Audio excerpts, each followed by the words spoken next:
गोपीजनवल्लभ Girivardhari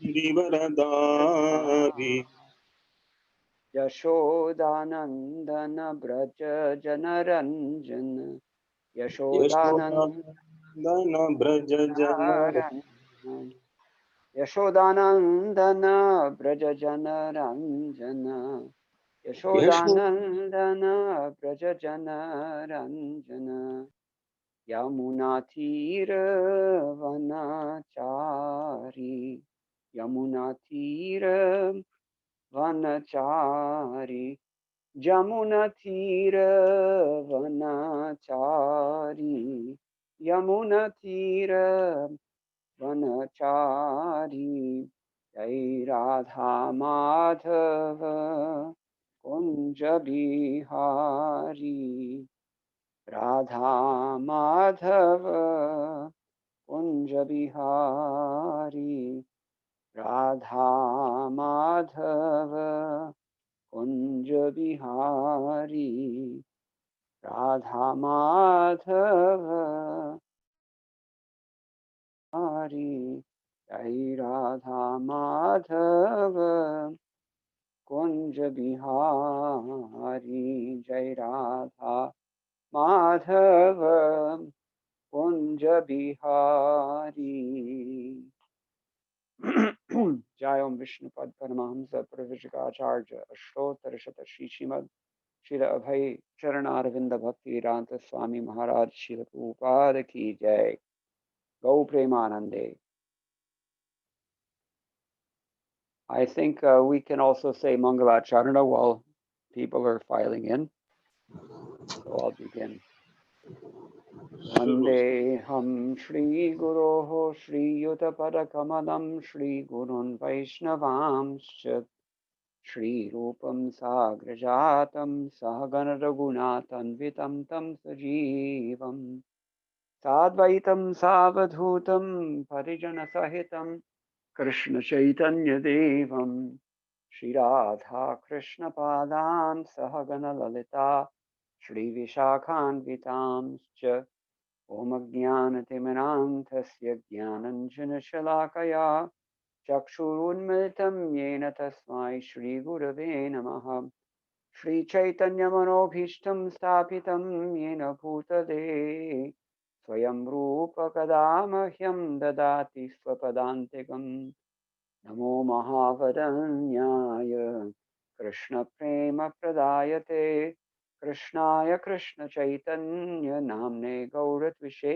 Namaha Pancha Kalpatarubhyascha Kripa Sindhubhya Evacha Patitanam Pavanebhyo Vaishnavebhyo Namo Namaha Jaya Shri Krishna Chaitanya Prabhu Nityananda Shri Advaita Gadadhara Shrivasadi Gaur Bhaktavrinda Hare Krishna Krishna Krishna Hare Hare Hare Ram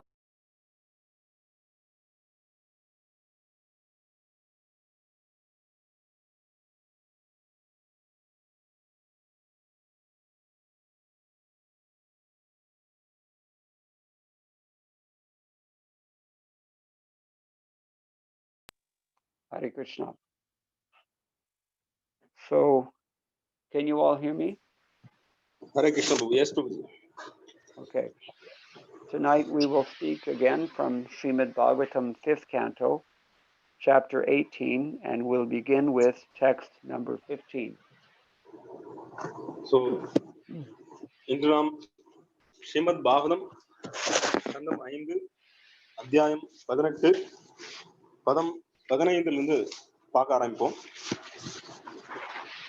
We are continuing the discussion of the prayers offered by the residents of Jambudweep, and tonight we are discussing the specific prayers offered by the residents of a new Varsha, Ketumala Varsha.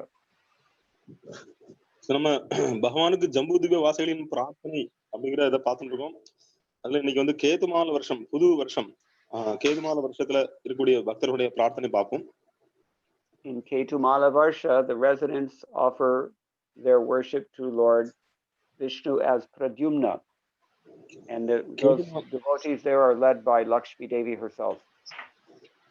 கேதுமால வருஷத்துல பக்தர்கள் லட்சுமி தேவியின் தலைமையில பகவான் விஷ்ணுவுடைய ரூபமான பிரத்யும்னரை வழிபடுகிறார்கள். So I will just recite the Sanskrit. There are no verses. This is prose now, so I'll just recite. Om Namo Bhagavate Vasudevaya. Om Namo Bhagavate Vasudevaya. Om Namo Bhagavate Vasudevaya. Narayanam Namaskritya Naram Chaiva Narottamam Devim Saraswatim Vyasam Tato Jayamudirayet Nashtaprayeshu Abhatreshu Nityam Bhagavata Sevaya Bhagavati Uttama Shloke Bhaktir Bhavati Naishtiki Krishne Swadhamopagate Na Dharmajnanadhisaha Kalau Nashtadrishamesha Puranarko Dhunoditaha Ketumalepi Bhagavan Kamadeva Swarupena Lakshmiyaha Priya Chikirshaya Prajapater Duhitrinam Putranam Tad Varshapatinam Purushaya Yushaho Ratra Parisankhyamanam Yasam Garbha Mahapurusha Mahastra Tejasod Vejita Manasam Vidphasta Vyasavaha Samvansarante Nipatanti. This, you can read the translation and purport. மொழிபெயர்ப்பு பொருளுரை by divine grace ஏஷி Bhaktivedanta சுவாமி ஸ்ரீல பிரபுபாத் கி ஜெய். சுகதேவ கோஸ்வாமி தொடர்ந்து கூறினார், கேதுமால வருஷம் என்னும் நிலப்பகுதியில் பகவான் விஷ்ணு தனது பக்தர்களின் திருப்திக்காக காமதேவனாக வாழ்கிறார். இப்பக்தர்கள் லக்ஷ்மி தேவி, அதிர்ஷ்ட தேவதை, பிரஜாபதி, சம்வத்சரன் மற்றும் சம்வத்சரனின் அனைத்து புதல்விகள் உள்ளிட்ட பலராவர். பிரஜாபதியின் புதல்விகள் இரவுகளின் கட்டுப்படுத்தும் தேவதைகளாகவும் புதல்வர்கள் பகற்பொழுதுகளின் கட்டுப்படுத்தும் தேவர்களாகவும் கருதப்படுகின்றனர். பிரஜாபதியின் புதல்விகள் இரவுகளின் கட்டுப்படுத்தும் தேவதைகளாகவும் புதல்வர்கள் பகற்பொழுதுகளின் கட்டுப்படுத்தும் தேவர்களாகவும் கருதப்படுகின்றனர். பிரஜாபதியின் குழந்தைகள் 36,000 பேர்களாவர். இவர்கள் ஒவ்வொருவரும் மனித ஆயுளில் ஒரு பகலும் ஓர் இரவும் ஆவர். ஆண்டின் இறுதியில் பிரஜாபதியின் புதல்விகள் முழுமுதற் கடவுளின் ஒளிமிக்க சக்கரத்தை கண்டு கிளர்ச்சி அடைந்து அதனால் கருச்சிதைவிற்கு ஆளாகின்றனர். பொருளுரை பை டிவைன் கிரேஸ் ஏஷி பக்திவேதாந்த சுவாமி ஸ்ரீல பிரபுபாத் கி ஜெய். கிருஷ்ணரின் மைந்தன் பிரத்யும்னன் வடிவில் தோன்றும் இந்த காமதேவன் விஷ்ணு தத்துவம் ஆவார். பிரம்மாண்ட புராணத்திலிருந்து மத்வாச்சாரியரால் இது எவ்வாறு விளக்கப்படுகிறது என்றால், காமதேவ ஸ்திதம் விஷ்ணும் உபாஸ்தே என்று. இக்காமதேவன் விஷ்ணு தத்துவமாக இருந்த போதிலும் இவர் உடல் ஆன்மீகமானது அன்று, பௌதிகமானதே ஆகும். பிரத்யும்னன் அல்லது காமதேவனான பகவான் விஷ்ணு ஒரு பௌதீக உடலினை ஏற்றுக் கொண்டிருக்கிறார் என்ற போதிலும் அவர் ஆன்மீகமாகவே செயல்படுகிறார். அவர் ஏற்றுக்கொண்டிருப்பது ஆன்மீக உடலோ அல்லது பௌதீக உடலோ, அதில் வேறுபாடு எதுவும் இல்லை. அவர் எப்படிப்பட்ட தோற்றத்திலும் ஆன்மீகமாக செயல்படுவார். மாயாவாத கொள்கையாளர் பகவான் கிருஷ்ணரின் உடலை கூட பௌதீகம் என்பார். ஆயினும் பகவானின் ஆன்மீக செயல்களுக்கு அவர்கள் எண்ணங்கள் தடையாக இருக்க முடியாதவை ஆகும்.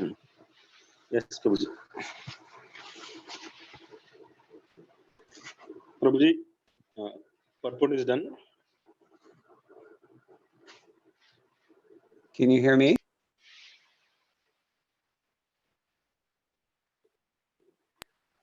Okay. Can you hear me now? Yes, Prabhuji. Okay, this is a very interesting section of the Srimad Bhagavatam. Srimad பாகவத்துல ரொம்பவும் ஆச்சரியம் பண்ணக்கூடிய பகுதி இது. Actually, for those who have been reading Srila Prabhupada's books for some time and have some acquaintance with the philosophy of Krishna consciousness, hearing tonight's verse, you should be shocked.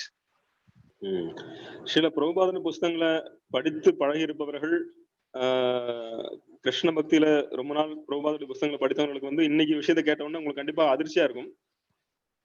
All throughout the entire body of Srila Prabhupada's writings, he constantly emphasizes the fact that the Supreme Personality of Godhead has a completely spiritual form and never takes a material body. Srila பிரபுபாதருடைய எல்லா புஸ்தகங்கள்லையும் பிரபுபாதர் எழுதுறாருன்னா மூல முதல் கடவுள் பகவான் கிருஷ்ணர், அவருடைய உடலானது சச்சிதானந்த விக்கிரகம், முழுமையான ஆன்மீகமானவர் அப்படின்னு. And yet, in tonight's purport, Srila Prabhupada is very straight, said it very clearly, that although this form of the Lord as Kamadeva is Vishnu Tattva, his body is not spiritual, but material. இன்னைக்கு நம்ம ஸ்லோகத்துல பொருள் இருக்கிற பிரபுபாதர் நேரடியாகவே சொல்றார், இந்த பிரத்யும்னர் இவர் வந்து விஷ்ணு தத்துவமா இருந்த போதிலும் அவருடைய உடல் வந்து ஆன்மீகமானதல்ல, பௌதிகமானது என்று சொல்கிறார். We've just heard Srila Prabhupada's purport, so I will be dilating on that in a few moments, but for the time being, we should just ponder this contradiction, actually. So, Srila பிரபுபாதருடைய பொருளில் பிரபுபாதர் இப்படி சொல்லியிருக்கிறார், நம்ம இதை வந்து இன்னும் தெளிவா பார்க்க போறோம். இருந்தாலும் இந்த விஷயம் எதுக்காக வந்து பிரத்யும்னருடைய உடலானது பௌதிகமானதுன்னு சொல்லியிருக்கிறோம், அந்த விஷயத்தை நம்ம கொஞ்சம் அதை பத்தி நம்ம கொஞ்சம் ஆலோசனை பண்ணுவோம். The first thing Srila Prabhupada does in his purport is paraphrase the very short commentary of Madhvacharya. So, பொருளுரையில ஆரம்பத்துல மத்வாச்சாரியருடைய வியாக்கியானத்தை அவர் வந்து தன்னுடைய சொந்த வார்த்தைகளை சொல்கிறார்.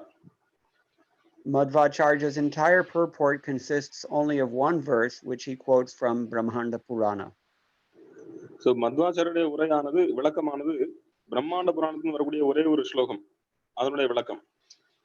He says, Kamadeva sthitam vishnum upaste Shri Rati sthita. Kamadevam ratishchapi vishnostu prakratam tanum iti brahmande. That means Lord Vishnu, situated in Cupid or as Cupid, remains enjoying the goddess of fortune, and that body of Vishnu is mundane, even as Cupid. அதனுடைய அர்த்தம் என்னன்னா, பகவான் விஷ்ணு காமதேவனுடைய உடல் அல்லது காமதேவனாக இருக்கிறார். அதில் லக்ஷ்மி தேவியோடு அவர் ஆனந்தம் அனுபவித்துக் கொண்டிருக்கிறார். அவருடைய உடலானது ஆன்மீகமானதல்ல, பௌதிகமானது. So the word he uses here is Kamadeva sthitam vishnum upaste. That means as Kamadeva, or it also means situated within Kamadeva. It's impossible to determine from the word alone. காமதேவ ஸ்திதம் அப்படின்னு இந்த ஸ்லோகத்தில் சொல்லப்பட்டிருக்கு. அப்படின்னா ரெண்டு விதத்துல பொருள் கொள்ளலாம். ஒன்று காமதேவனாகவே இருக்கிறார்னு சொல்லலாம், அல்லது காமதேவனுடைய உடலில் இருக்கிறார்னு சொல்லலாம். So why is this a problem? இது என்ன பிரச்சனை? It's a problem because it's made so clear that that body of the Lord is mundane, not spiritual. என்ன பிரச்சனைனா, அந்த உடலானது பௌதிகமானது, ஆன்மீகமானதுன்னு சொல்லிருக்காங்க. If the Lord is situated as Kamadeva, but he has a material body, then that means the Lord is not different from Cupid, material Cupid.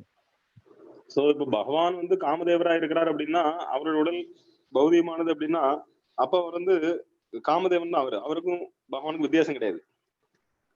On the other hand, if the Lord is situated only within Kamadeva, just as he's situated within our hearts, then it's still a problem, because that means that there's a difference between the Lord's body and the Lord himself. So, இப்ப பாத்தீங்கன்னா அவர் வந்து காமதேவனுக்குள்ள இருக்கிறார். எப்படி நமக்குள்ள பரமாத்மா இருக்கிறார், அது மாதிரி காமதேவனுடைய உடம்புக்குள்ள இருக்கிறார் அப்படின்னா, அப்பவும் ப்ராப்ளம் என்னன்னா, அப்ப வந்து பகவான் வந்து மாறுபட்டவர்.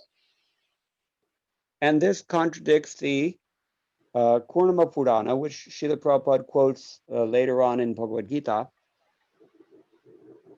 கூர்ம புராணத்தில் சொல்லப்பட்ட கருத்துக்கு இது முரண்பாடா இருக்கு. பிரபுபாதர் அதை வந்து பகவத்கீதையில மேற்கோள் காட்டுறார். I believe it's text number 34 from Kurma Purana. Srila Bhaktivedanta Saraswati Thakur actually quotes, Deha dehi vibhedoyam neshware vidyate kvachita. There is at no time any distinction to be made between the body of the Supreme Personality of Godhead and the possessor of that body. So சில பக்தி சித்தாந்த சரஸ்வதி தாக்கூர் மேற்கோள் காட்டுறார் இந்த கூர்ம புராணத்துல இந்த ஸ்லோகத்துல. அதாவது வந்து பகவானுடைய உடலுக்கும் பகவானுக்கும் வித்தியாசம் பாராட்டக்கூடாது, வேற வேற கிடையாது. Krishna says in Bhagavad Gita, in chapter 9, text number 11, avajananti mam mudha manushim tanam ashritam param bhavam ajananto mama bhuta maheshwaram. You can translate. So பகவத்கீதையில பகவான் 9ஆம் அத்தியாயம் 11வது ஸ்லோகத்தில் சொல்றார், அவஜானந்தி மாமூடா. சோ மூடர்கள் என்னை ஏளனம் செய்கின்றனர், என்னை நிராகரிக்கின்றனர். நான் மனித உருவில் தோன்றும் போது அவர்களுக்கு என்னுடைய உயர்ந்த இயற்கை தெரிவதில்லை. நான் இந்த எல்லா உயிர்வாழ்வுக்கும் தலைவன் என்று. In other words, Krishna says, if someone says that Krishna has taken shelter of a material body, then that person is a fool. So கிருஷ்ணர் வந்து ஒரு பௌதிக உடல்ல வந்திருக்கிறார் அப்படின்னு சொன்னா அந்த மனிதன் வந்து ஒரு முட்டாள் அப்படின்னு சொல்லப்படுது அந்த ஸ்லோகத்துல. And as we hear from elsewhere in the Bhagavad Gita, chapter 4, text number 6, Krishna himself says, Ajopi san navyayatma bhutanam ishvaropi san prakatim swamadhishtaya sambhavami atma mayaya. Although I'm unborn and my transcendental body never deteriorates, and although I'm the Lord of all sentient beings, I still appear in every millennium in my original transcendental form. So பகவத்கீதையில 4ஆம் அத்தியாயம் 6வது ஸ்லோகம் சொல்றார், நான் பிறப்பற்றவன் என்ற போதிலும் என்னுடைய ஆன்மீக உடல் என்றும் அழியாதது என்ற போதிலும் நான் ஒவ்வொரு யுகத்திலும் என்னுடைய சொந்த இயற்கையின் மூலமாக நான் தோன்றுகிறேன். So there could not be a more clear contradiction when Srila Prabhupada writes that although this Kamadeva is Vishnu Tattva, his body is not material, but it is not spiritual, but material. இப்ப என்ன முரண்பாடுனா, நாம ஒரு பக்கம் என்ன கேட்கிறோம்னா பகவானுடைய உடல் வந்து ஆன்மீகமானது பௌதிகமானது அல்லன்னு. ஆனா இந்த பொருள்கள் பார்த்தா பிரபுபாதர் தெளிவா நேரடியாகவே சொல்றாரு, இந்த காமதேவன் உடம்புல இருக்கக்கூடிய பகவானுடைய அவர் விஷ்ணு தத்துவம் என்றாலும் அவருடைய உடலானது ஆன்மீகமானதல்ல பௌதிகமானது என்று. So how are we going to reconcile all these contradictory quotes? So இந்த முரண்பட்ட கருத்துக்களை நம்ம எப்படி வந்து புரிஞ்சுக்கிறது? Does anyone have any suggestions? யாராவது ஏதாவது சொல்ல விரும்புறீங்களா? Do we have any way of hearing their suggestions? That's the next question. All right. Well, anyway, Srila Prabhupada's purport, as always, is very helpful if we read it carefully. So Srila Prabhupada's பொருள்கள் நமக்கு வந்து ரொம்ப உதவியா இருக்கும் நீங்க கவனமா படிச்சீங்கன்னா. In order to appreciate exactly what Srila Prabhupada is telling us, we can proceed and see what some of his predecessors have said. So Srila Prabhupada விளக்குறார், இருந்தாலும் பூர்வ ஆச்சாரியர்கள் என்ன சொல்லிருக்காங்கன்னு பாப்போம். Sridhar Swami writes that in Ketumala Varsha also sits the true form of the Lord, the Swarup of Kamadeva. So Sridhar Swamiயும் சொல்கிறார், கேதுமாலா வருஷத்துல பகவான் வந்து காமதேவன் வடிவத்தில் இருக்கிறார்னு. What is his purpose there? That he explains. He is there to enjoy with Lakshmi. So எந்த காரணத்துக்காக அங்க இருக்கிறார், என்ன நோக்கம்? அவர் வந்து லக்ஷ்மி தேவியோடு அங்க ஆனந்தம் அனுபவித்துக் கொண்டிருக்கிறார். Prajapati, the word Prajapati refers to Samvatsara. So Prajapati அப்படிங்கிற வார்த்தை வந்து சம்பத்சரர் அவரை குறிப்பிடுது. Do you have this word in Tamil, Samvatsara? No, Prabhuji. In Sanskrit, Samvatsara in Sanskrit means the duration of 1 year. Yes, Prabhuji. Yeah. So சம்பத்சரம் அப்படிங்கிறது சமஸ்கிருதத்துல பாத்தீங்கன்னா ஒரு வருஷத்தை குறிக்கும். So this Prajapati is called Samvatsara, which means 1 year. So இந்த பிரஜாபதிக்கு சம்பத்சரன் பேர் அப்படின்னா ஏன்னா அவர் வந்து ஒரு வருஷம். And Sridhar Swami supports his assertion with reference to the Shruti mantra. He quotes Samvatsaro vai Prajapatihi. This is exemplary. Sridhara சுவாமி வந்து மேற்கோள் காட்டுறார், வேத சாஸ்திரங்கள் வந்து என்ன சொல்றாருன்னா வந்து சம்பத்சரம் அப்படிங்கிறது வந்து வருஷம் அப்படிங்கிற மேற்கோள் காட்டுறார். Yes, and he points out that the goddesses that are the daughters of this Samvatsara Prajapati, they consider themselves to be the night. So சம்வத்சர பிரஜாபதியுடைய புதல்விகள், அதாவது பெண் குழந்தைகள், அவங்கதான் வந்து இரவுகள், ராத்திரி. How many nights are there in 1 year? ஒரு வருஷத்துல எத்தனை இரவுகள் இருக்கு? There are 360. 360, yes. And the sons of this Prajapati Samvatsara, which are also demigods, they consider themselves to be the days. There are 360 of them as well. So இந்த சம்வத்சரருடைய புத்திரர்கள், அதாவது மகன்கள் அப்படின்னு பாத்தீங்கன்னா அவங்க வந்து அவங்க பகர் பொழுதுகள், அவங்களும் 360 பேர் இருக்காங்க. And the Lord wants to please all of these residents of Ketumala Varsha by enjoying along with Lakshmi. So பகவான் கேதுமால வருஷத்துல இந்த சம்பத்சருடைய புதல்வர்கள் புதல்விகள் எல்லாரையும் திருப்திப்படுத்துவதற்காக லக்ஷ்மி தேவியோடு ஆனந்தத்தில் இருக்கிறார். Now the word is used here, Purushayusha, the lifespan of a human being. So இங்க பயன்படுத்தக்கூடிய வார்த்தை வந்து புருஷ ஆயுஷா அப்படின்னா ஒரு மனிதனுடைய வாழ்நாள். So Sridhar Swami also clarifies what that means. So Sridhar Swami அதையும் விளக்குகிறார். As many days and nights as there are in 100 years. So ஒரு 100 வருடங்களில் எத்தனை பகல்கள் பொழுதுகள் எத்தனை இரவுகள் இருக்கும்? Therefore there are 360,000 of them. This is his idea. I think there is a printing mistake in Tamil. It says 36,000 actually. Yeah. So 3,60,000 பகல் பொழுதுகள். No, according to Sridhar Swami, it's quite clear. And Jiva Goswami says the same thing. 360,000. Yeah. So பக்தர்கள் தமிழ்ல வந்து ஒரு 0 metre போயிருக்கு, நீங்க அதை add பண்ணீங்க. 36,000 போட்டுருக்கு. இது வந்து 3,60,000. So here this word yasam is also used. That refers to the daughters. What happens to those daughters? So பெண்களை பத்தி சொல்லப்பட்டிருக்கு. அவங்களுக்கு என்ன ஆகுது? The great weapon of the Lord is his chakra. By its power, they all have miscarriages at the end of this year. So வருஷத்தினுடைய இறுதியில் பகவானுடைய சக்கரத்தை, சுதர்சன சக்கரத்தை பார்த்து அதன் மூலமா கிளர்ச்சி அடைந்து அவர்களுக்கு வந்து கருச்சிதைவு ஏற்படுகின்றது. Now by this time everyone should be thoroughly confused. இப்போ எல்லாருக்குமே வந்து கண்டிப்பா முழுமையா குழப்பம் அடைஞ்சிருப்பீங்க. Therefore I said Srila Prabhupada is there to save us, but we're not ready yet. Let's proceed to the next major commentator, who is Jiva Goswami. So Srila Prabhupada நமக்கு தெளிவாக்குவார். நம்ம அடுத்த ஜீவ கோஸ்வாமி என்ன சொல்றாருன்னு பார்ப்போம். He makes a very valuable observation. Lakshmistu swasamvalita shuchirasena stauti ityaha ketumala ityadina evam agrepi anusandheya. That means that beginning with this verse Ketumala, Lakshmi prays imbued with her own pure mood.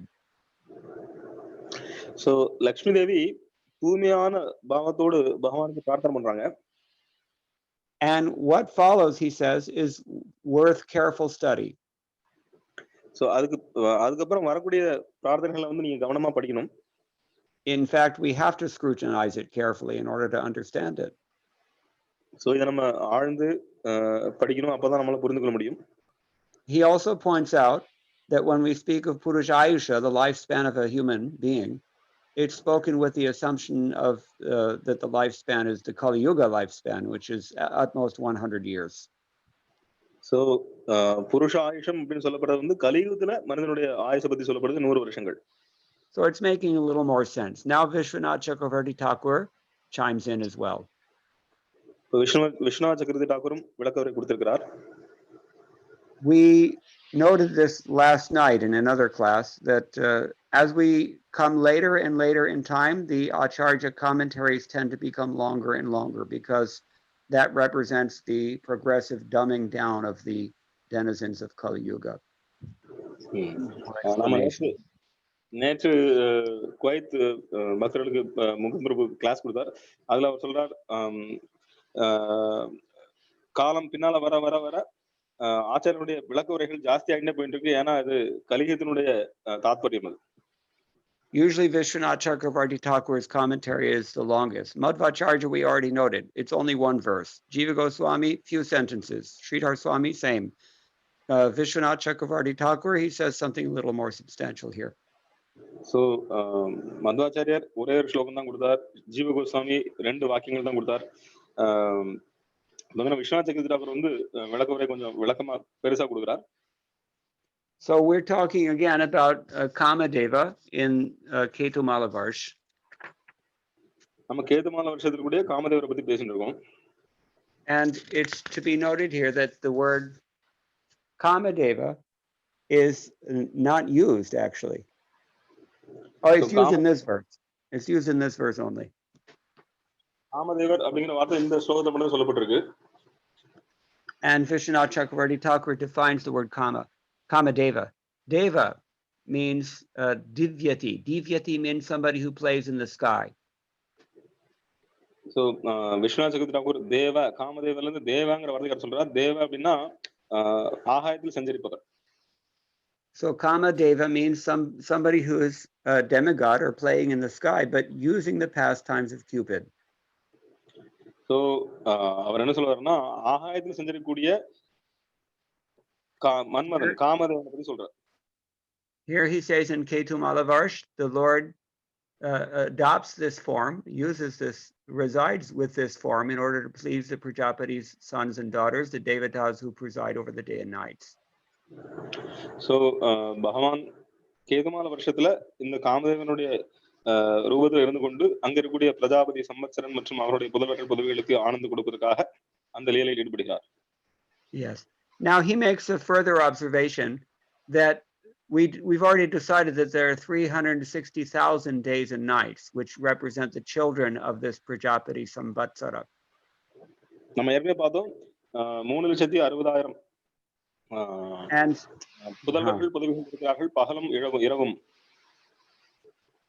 And the garbhas of these 360,000 married daughters, which means the nights, are destroyed by the power of the Lord's Kala Chakra, the great weapon of the Lord. மேலும் பார்த்தோம் இந்த 3,60,000 புதல்விகளுடைய கர்ப்பமானது கருச்சிதைவுக்கு உள்ளாகிறது பகவானுடைய சக்கரத்தினுடைய ஒளியினால அப்படின்னு பார்த்தோம். So if the year represents the Prajapati Samvatsara, and his sons represent the days, and his daughters represent the nights, then what are these garbhas representing? So வருஷமானது சம்பத்சரனை குறிப்பிடுகிறது, பகல் வந்து மகன்களை குறிப்பிடுகிறது, இரவு வந்து இந்த புதல்விகளை குறிப்பிடுகிறது. அப்ப வந்து இந்த கர்ப்பம் வந்து எதை சொல்லுது, எதை குறிப்பிடுது? So he says that these garbhas or the fetuses, they refer to time with its minutes and seconds. So இந்த கர்ப்பம் சொல்றது வந்து காலம், அதாவது காலம், அது வந்து மணித்துளிகள், நிமிடங்கள், வினாடிகள், அதை குறிக்கிறது. The minutes, the seconds, the days, the nights, the year, they're all destroyed by the Kala Chakra of the Supreme Lord, the time weapon. So கால சக்கரத்தினால, பகவானுடைய கால சக்கரத்தினால வினாடிகள், நிமிடங்கள், மணித்துளிகள், பகல், இரவு எல்லாமே அந்த காலம் வந்து அழிக்கப்படுது.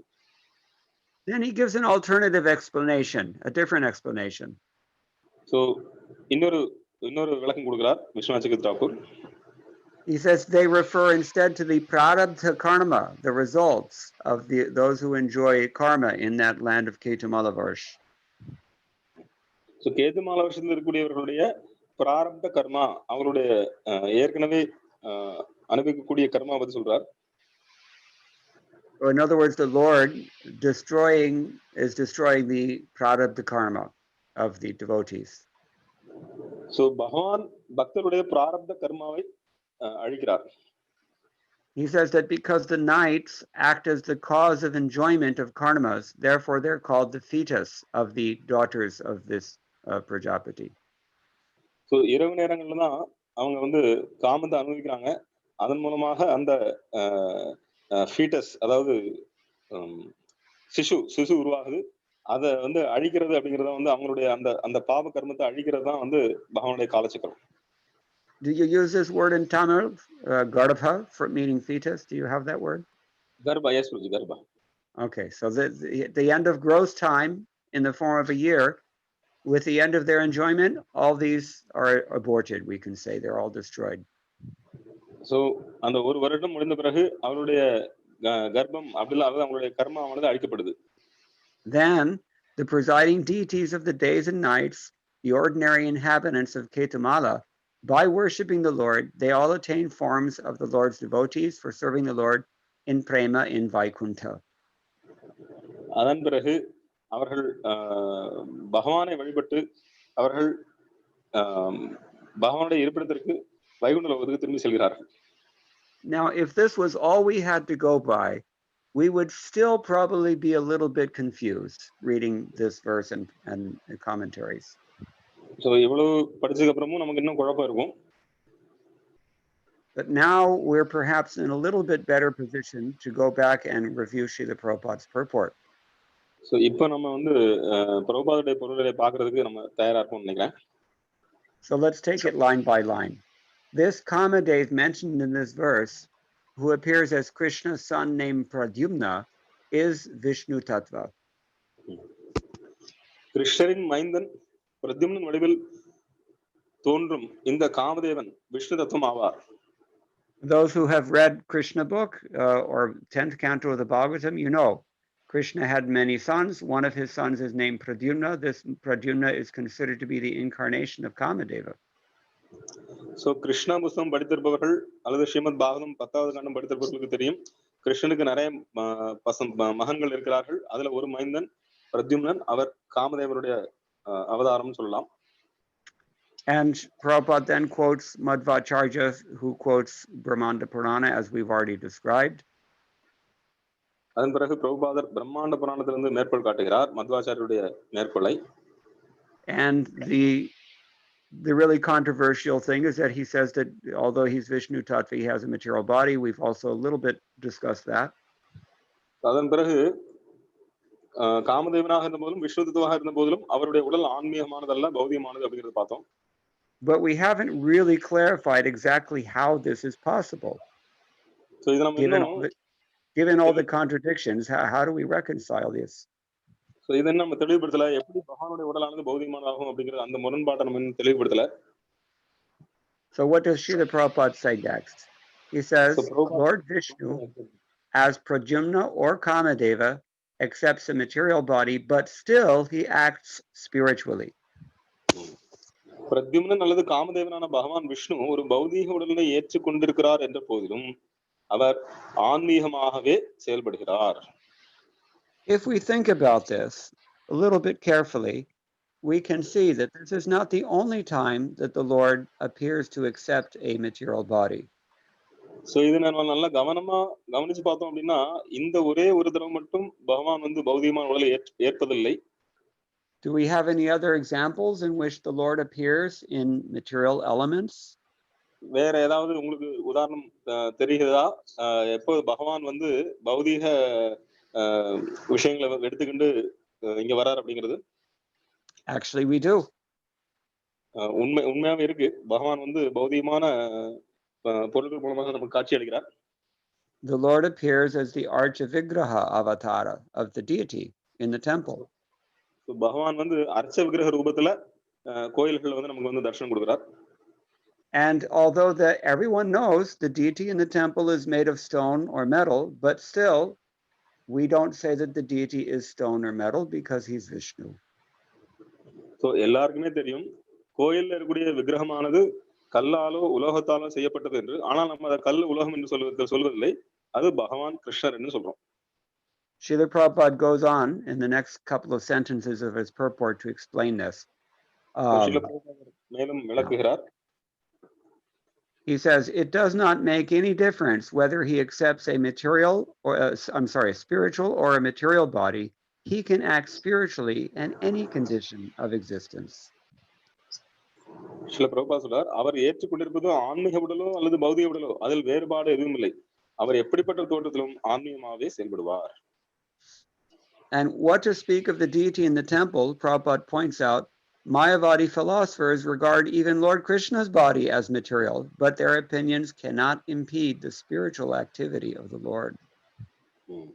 So நம்ம அர்ச்சா விக்கிரகத்தை பத்தி சொல்ல வேண்டிய அவசியம் இல்லை. மாயாவாத கொள்கையாளர்கள் வந்து பகவான் கிருஷ்ணனுடைய உடலை கூட பௌதிகம்னு சொல்றாங்க.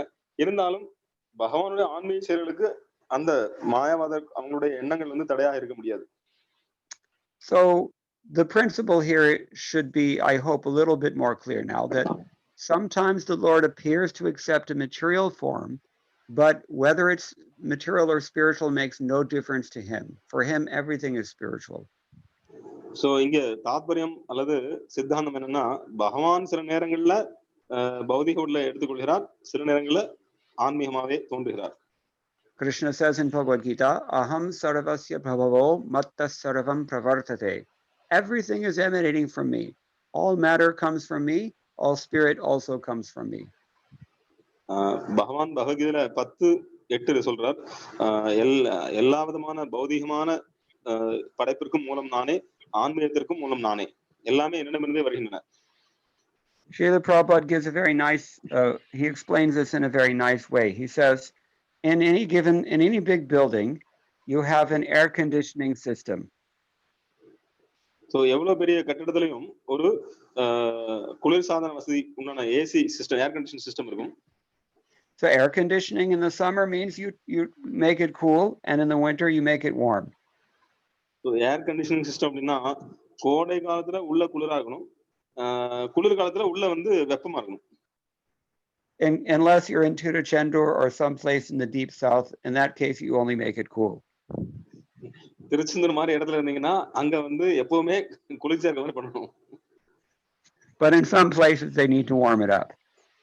சில இடங்கள்ல அவங்க வந்து வெப்பத்தை கொடுக்க வேண்டியிருக்கும். But it's the same system. ஆனா ஒரே கட்டமைப்பு தான் அது. An engineer is not confused by this. So ஒரு படித்த இன்ஜினியர் வந்து இதனால குழப்பம் பண்ண மாட்டார்.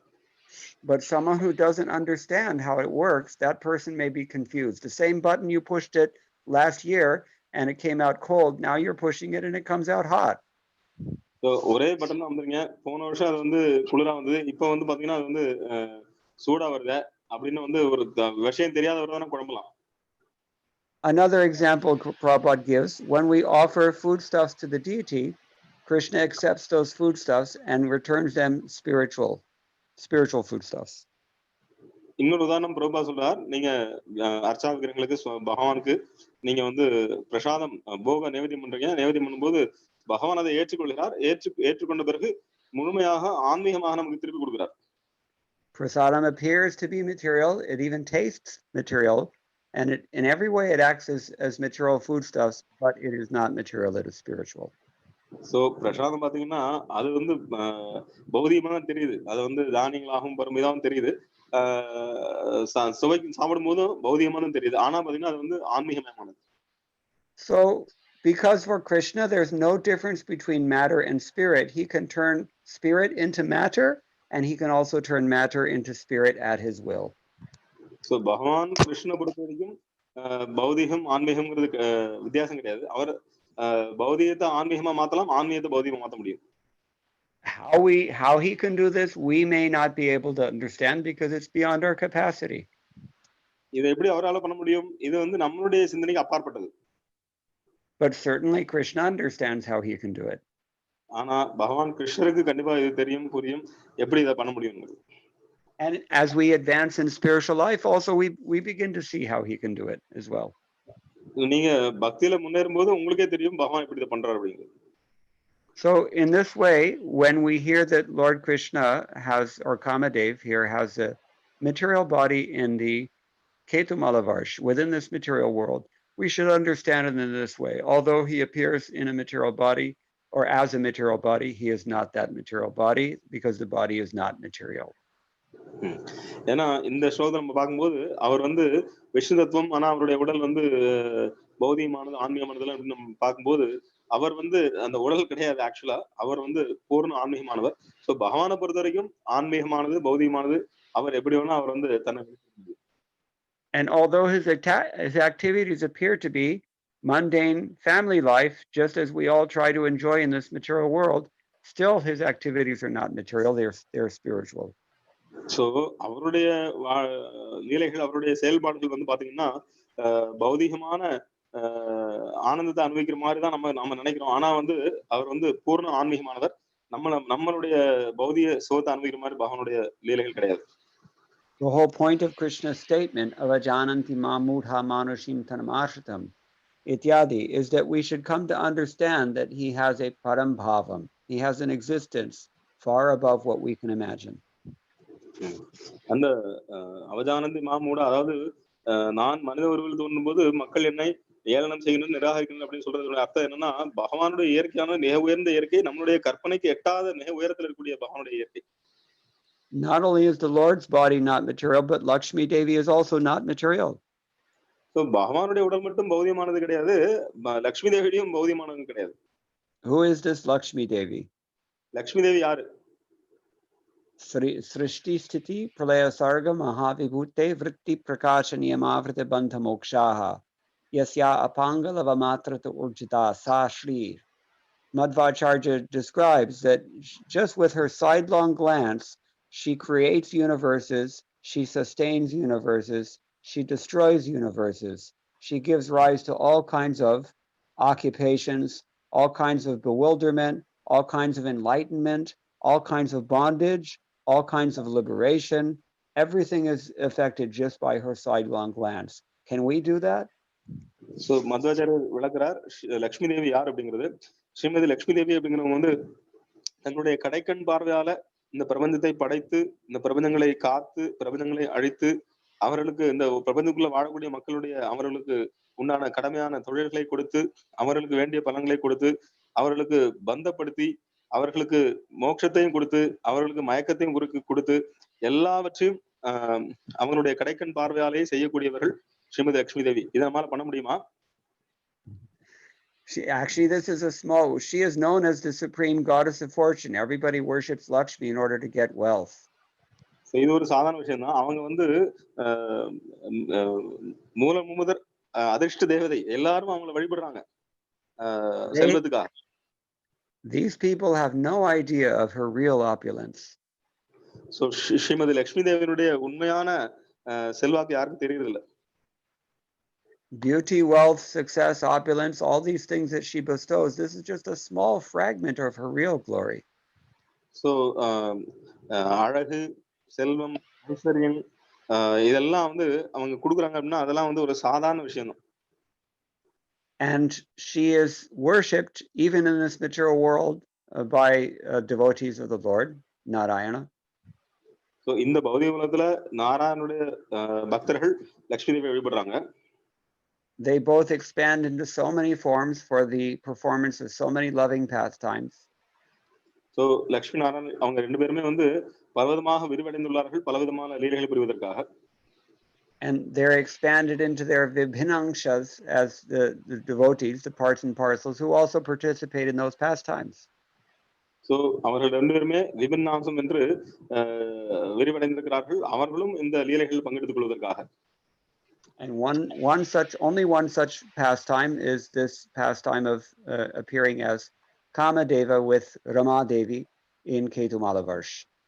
So அதுல ஒரே ஒரு விரிவாங்கம் தான் வந்து இந்த காமதேவராகவும் லக்ஷ்மி தேவாகவும் அவங்க விரிவடைஞ்சு இந்த கேதுமால வருஷத்துல இருக்கிறார்கள். So just as Lakshmi and Kamadeva or Pradyumna appear to be ordinary, mundane, and even we call them mundane, as Srila Prabhupada is called in his purport, they're never mundane. So Lakshmi தேவியும் காமதேவரும் பிரத்யும்னரும் பௌதிகமா இருக்கிறப்ப நம்ம தோற்றம் அளித்தாலும் அவர்கள் வந்து பிரபுபாதர் சொல்றார், ஆனா வந்து அவங்க வந்து பௌதிகமானது கிடையாது. And we've already described the logic that because Krishna is in charge of both matter and spirit, for him there makes little difference between the two. ஏன்னா நம்ம ஏற்கனவே பார்த்தோம், பகவான் கிருஷ்ணன் வந்து பௌதிகம் ஆன்மீகம் ரெண்டுக்கும் அவர் வந்து ஈஸ்வரன், கண்ட்ரோலர். அதனால வந்து அவருக்கு வந்து ஆன்மீகம் பௌதிகம்னு வேறுபாடு கிடையாது. When Krishna takes matter and employs it for his own purpose, that matter becomes spirit. கிருஷ்ணர் எப்பொழுது பௌதிகமான விஷயங்களை எடுத்து தன்னுடைய நலனுக்கு தனக்காக பயன்படுத்துறாரோ அப்ப வந்து அது ஆன்மீகமாயிருது. And when Krishna rejects something, that spirit also becomes matter. Krishnan வந்து எப்பொழுது வந்து கைவிடுகிறாரோ அப்ப வந்து ஆன்மீகம் கூட பௌதிகமாயிருது. Srila Prabhupada gives another nice analogy to help explain this. If we take an iron rod and hold it into the fire for a long, long time, that iron heats up. First it becomes red hot, then it becomes white hot, then practically speaking, it becomes as good as fire. So சில பிரபுபாதர் இன்னும் அருமையான உதாரணம் கொடுக்குறார். நீங்க ஒரு இரும்பு கம்பியை எடுத்து அதை வந்து நெருப்புல காட்டிட்டே இருந்தீங்கன்னா தொடர்ந்து காட்டும் போது அது வந்து முதல்ல வந்து சிவப்பா வெப்பமாகுது, அதன் பிறகு வெள்ளையா வெப்பமாகுது, அதன் பிறகு பாத்தீங்கன்னா அது தொடர்ந்து அந்த நெருப்பினுடைய தொடர்புல இருக்கனால அது நெருப்பாகுது. And this is what Madhvacharya says about the devotees. The devotees are like the iron rod that has been heated to the point of being white hot. They're as good as the fire, even though they're not fire.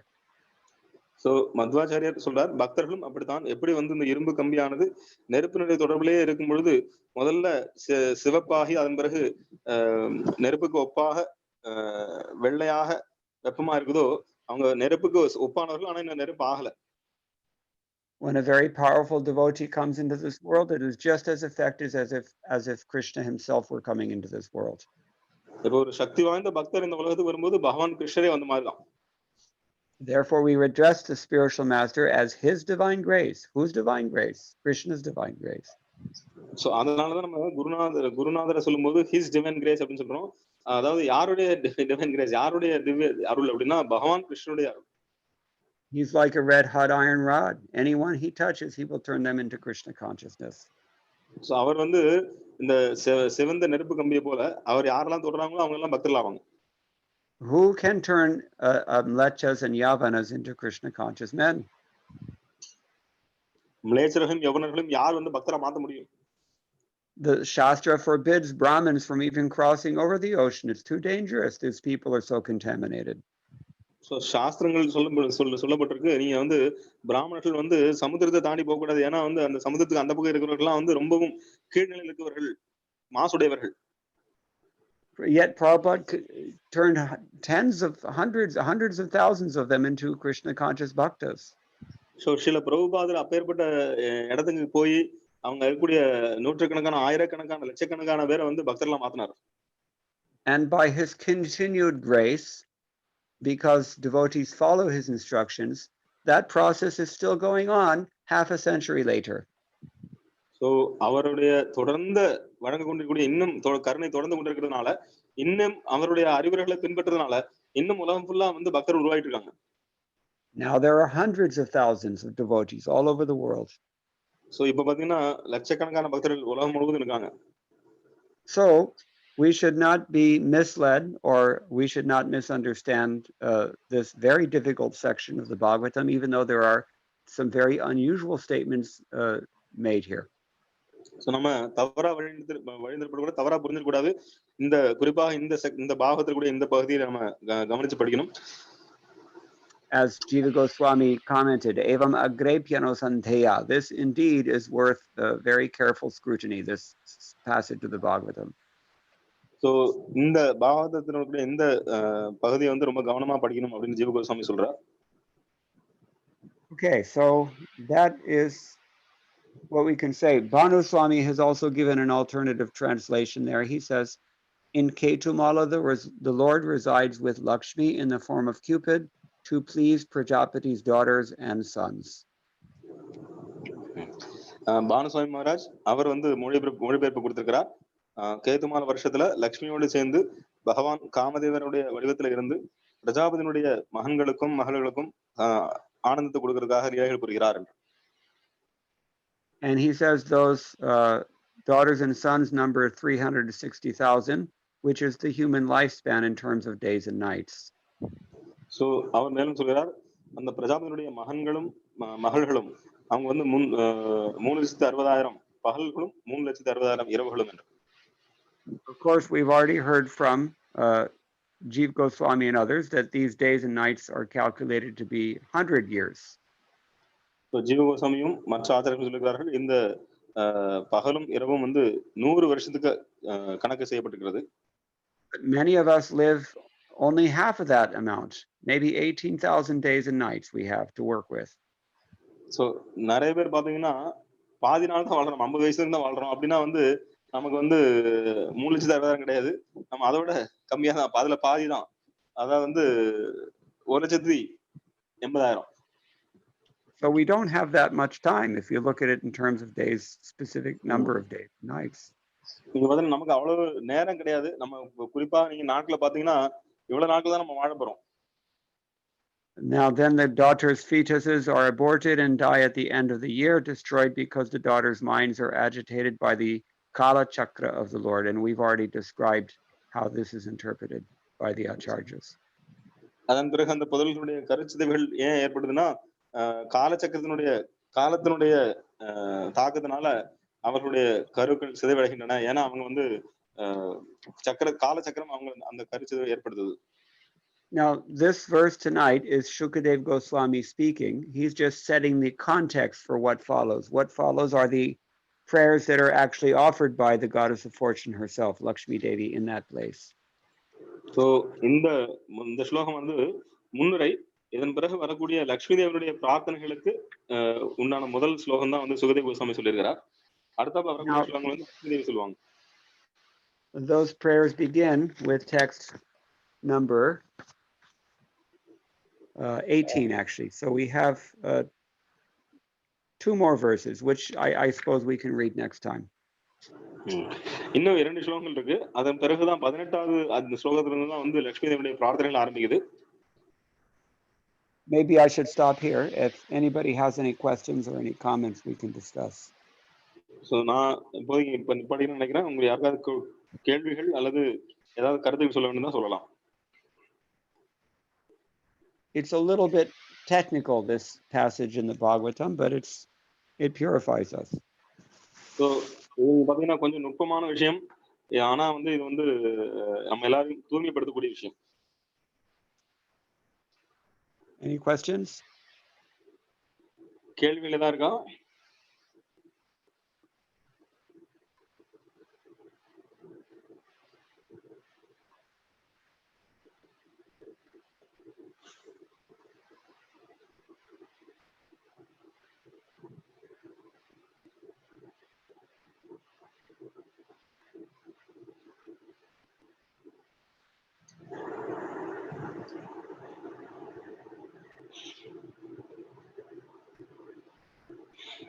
Hare Krishna பக்தர்கள் கேட்கலாம்.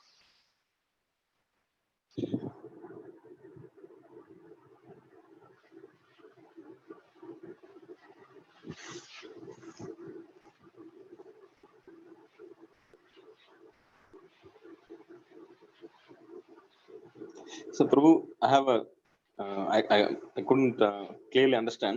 So you said the prarabdha karma is destroyed. So yes, specifically those the related to the aborted fetuses of the the Prajapatis. So when we say like so these 100 years we are living, so when we say every year, at the end of every year, our so this is specifically for the Ketumala residents, not for us. That's correct. And even then, it's still a little bit elliptic. It's not real clear what they're saying here, and unfortunately, the commentaries don't help that much. Yeah, so I couldn't well, remember Vishwanath Chakravarti Thakur.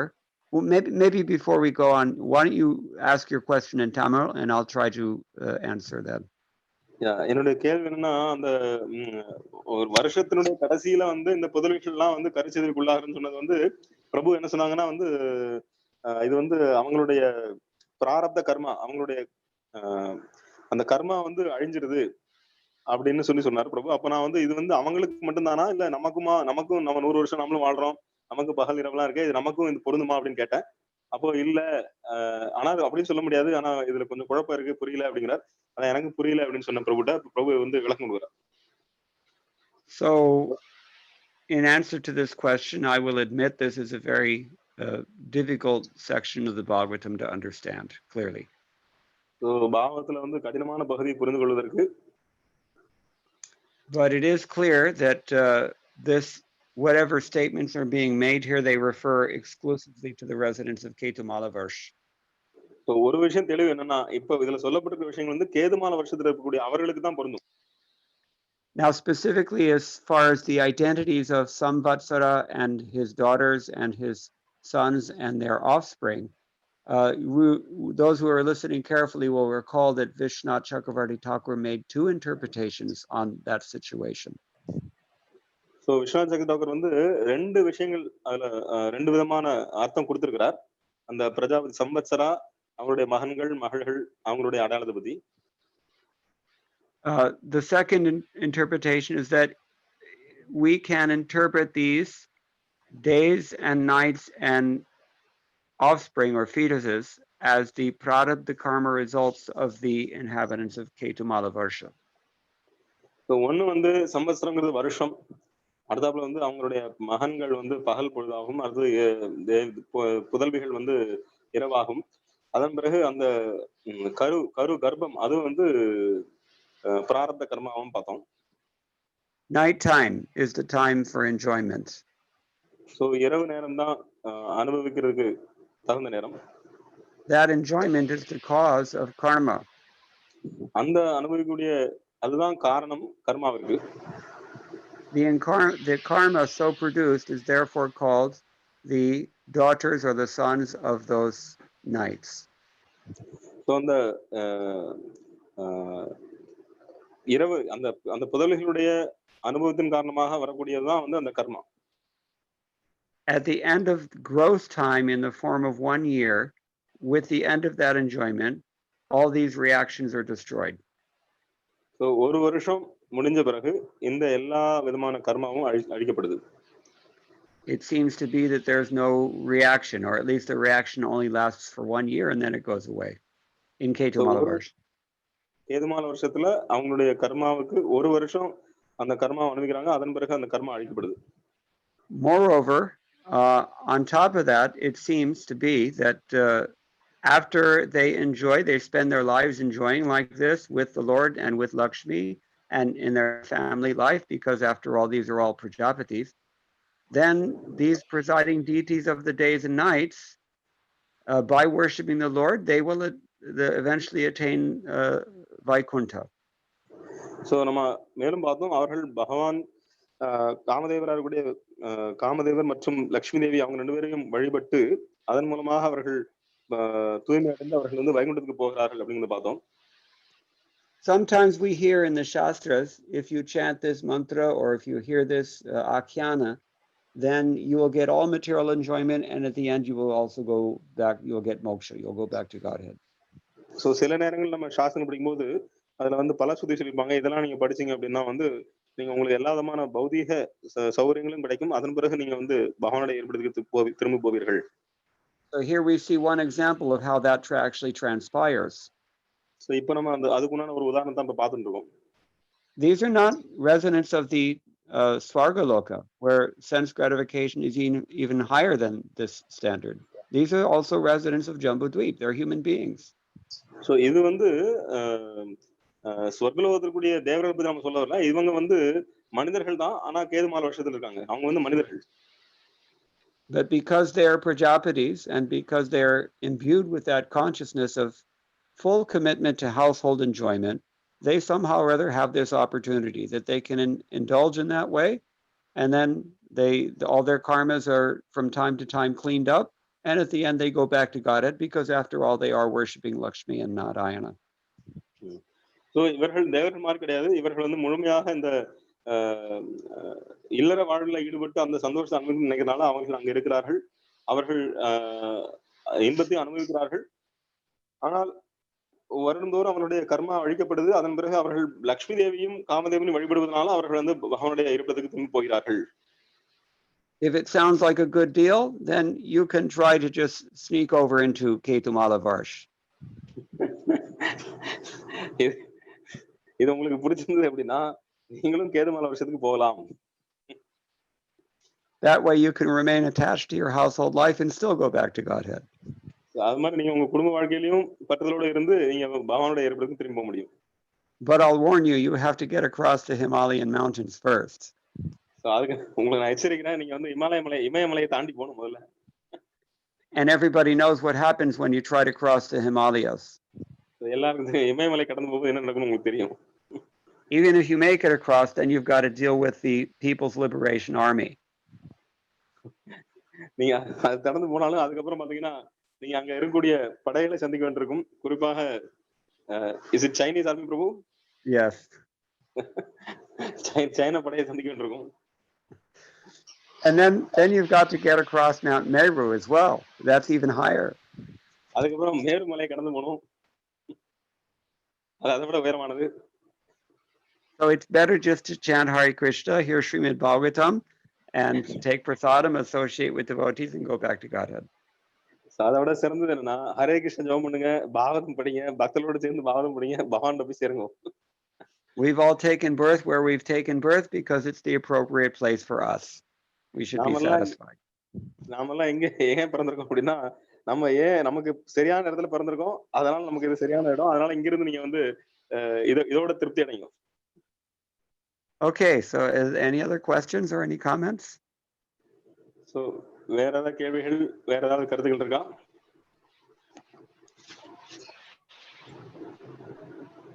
I have the list of the participants in this class, so I can start calling names if I want to. எனக்கு யாரெல்லாம் கலந்துருக்காங்கன்னு தெரியும், நான் பேர் கூப்பிடணுமா அப்படின்னு கேக்குறேன் Prabhuji. We have Padmapani Das, Chandravamshi Das, Priya Padma, we have Padmavati, we have Shankar, we have Sadhu Sanganath, all these people. Olga Vriksha, don't forget him, Sri Charandasan. Sri Charan, yeah. So, Raghuram Prabhu, last question. Raghuram Prabhu. Prabhu, Raghuram Prabhu has a question from Tengasi. Hare Krishna. Hare Krishna Prabhu, Dandapanam Prabhu. Prabhu, Hare Krishna Prabhu.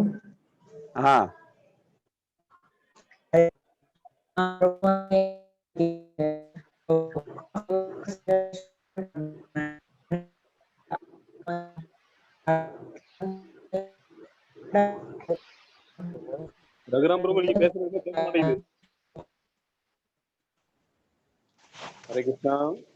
I'm not hearing the question. It sounds like somebody banging on a piano. Hare Krishna. Prabhu, இப்ப கேக்குது, சொல்லுங்க. வந்து வாசுதேவர், கிருஷ்ணர், பிரத்யும்னர், அனிருத்தர் அவங்க 4 பேரும் வந்து 2வது சதுரயுகம் ஆவார் அப்படி சொல்றாங்க பிரபு. அப்போ இந்த சதுரயுகம்னா என்ன பிரபு? முதல் சதுரயுகம், அப்புறம் 2வது சதுரயுகம், இந்த மாதிரி சதுரயுகங்கள் மாதிரி சொல்றாங்களா பிரபு? அது எந்த மாதிரி பிரபு? Raghuram Prabhu's question is, so we heard that Vasudeva, Pradyumna, Sankarsana, Aniruddha, the first quadruple expansion, and then second quadruple expansion. So, what does it quadruple expansion mean? How to understand that? Okay, so he's already asked a question in Tamil, right? Yes, Prabhu. Okay, so we know that the Lord has limitless expansions, practically speaking, unlimited expansions of Lord Narayana, Krishna. So நம்ம தெரியும் பகவான் வந்து அளவிட முடியாத அளவுக்கு வந்து விரிவடைந்திருக்கிறார், பலவிதமான விரிவாக்கங்கள் அவருக்கு இருக்கு. Krishna, according to Srimad Bhagavatam and other Vedic literatures, Krishna is the original supreme personality of Godhead. So Srimad Bhagavatam மற்றும் மற்ற வேத இலக்கியங்கள் மூலமாக பகவான் கிருஷ்ணரே மூலமுதற் கடவுள் அப்படின்னு அறிகிறோம். And his first expansion is Balaram. அவருடைய முதல் விரிவாங்கம் பலராமர். Therefore, the Brahma Samhita tells us, Ramadi Murtushu Kala Niyamena Tishtan. All of his expansions begin with Rama. So அதனாலதான் பிரம்ம சமிதியில ராமாதி மூர்த்திஷு கலமேன சொல்றா. அதுல வந்து பகவான் பலராமர் இருந்து ஆரம்பிக்கூடிய அவதாரங்கள். But Balaram's expansion is Sankarshana. So பலராமருடைய விரிவாங்கம் வந்து சங்கர்ஷனம். And Sankarshana is also, Krishna expands also as Vasudeva. கிருஷ்ணர் வந்து வாசுதேவராகவும் விரிவடைகிறார். And they expand as Pradyumna, as Aniruddha. These 4 together are called Chaturvyuha. So பிரத்யும்னாவும் அனிருத்தராகவும் அவங்க 4 பேரா விரிவடைகிறாங்க.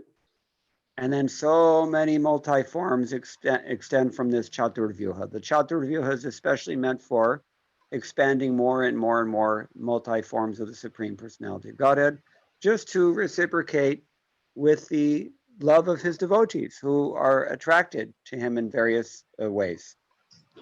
சோ இந்த சதுர்வியூகம் தான் அதில் அந்த சதுர்வியூகத்திலிருந்து நிறைய விதமாக பகவான் விரிவடைகிறார், பல வடிவங்கள் எடுக்கிறார். குறிப்பாக பக்தர்களுடன் அவர் வந்து லீலை புரிவதற்காக, பக்தர்களுக்கு அருள் பாலிக்கிறதுக்காக அவர் பலவிதமாக விரிவடைகிறார். So we know, we've heard from Bhagavatam that Lord Shiva in particular, his Ishtadeva, his worshipable deity is Sankarshana. So நம்ம பாகவத்தில் படிச்சிட்டு இருக்கோம், சிவபெருமானுடைய இஷ்ட தேவதை யாருன்னு பார்த்தீங்கன்னா சங்கர்ஷனர். And anywhere outside of Vrindavana, we find that Krishna is his main expansion is Vasudeva. So விருந்தாவனத்தை தவிர நம்ம வெளியே பார்த்தோம்னா கிருஷ்ணனுடைய விரிவாங்கம் பார்த்தீங்கன்னா Vasudevar. Similarly, here in Ketumalavarsh, we see the inhabitants are worshipping the Lord's expansion as Pradyumna. So அதே மாதிரி பார்த்தீங்கன்னா இந்த கேதுமால வருஷத்துக்குரியவர்கள் வந்து பகவானை வந்து Pradyumna வழிபடுறாங்க.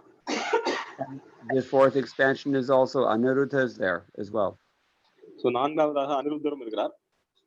Here we have Pradyumna is particularly worshipped in his form as Kamadeva because he's very, very attractive. So இங்க நம்ம பிரத்யும்னரை வந்து காமதேவரா பார்க்கிறோம், ஏன்னா அவர் வந்து மிகவும் கவர்ச்சி உடையவர். In next week we will hear some of the beautiful physical features that make Pradyumna or Kamadev so attractive. So அடுத்த வாரங்கள் நம்ம பார்க்க போறது வந்து பிரத்யும்னருடைய அவருடைய அங்க அழகுகள் எவ்வளவு அற்புதமான அழகு பகவான் உடையவர் அப்படிங்கறத பார்ப்போம். The question is very general, so the answer is also very general. So கேள்வி பொதுப்படையா இருந்தனால பதிலும் பொதுப்படையா இருக்கு. I hope that's okay.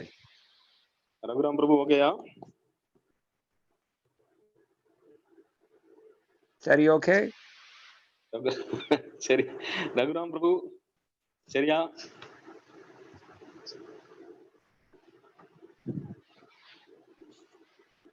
I think he's gone. Yeah, Raghuram Prabhu சொல்லுங்க.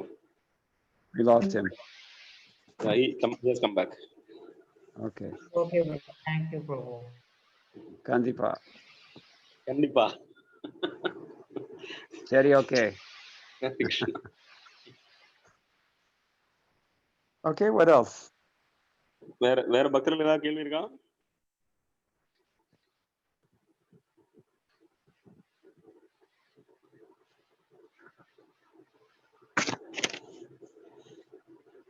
Prabhu, can I ask a question from last night? Yeah, but you have to give the context, otherwise they won't understand. Yes, Prabhu. So you told that this one Mataji asked the question that how by living in the farm community at the same time, how can I continue to preach? So you answered that one Swamiji gave a class, and then after the class somebody asked a question about Ramanathapuram. Then he actually told that you focus on book distribution, that's what you should do. Then you said there is no he couldn't see the link between Ramanathapuram and then the preaching.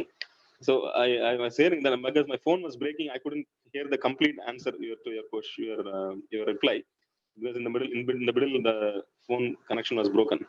So I just want to hear what is the conclusion that you gave.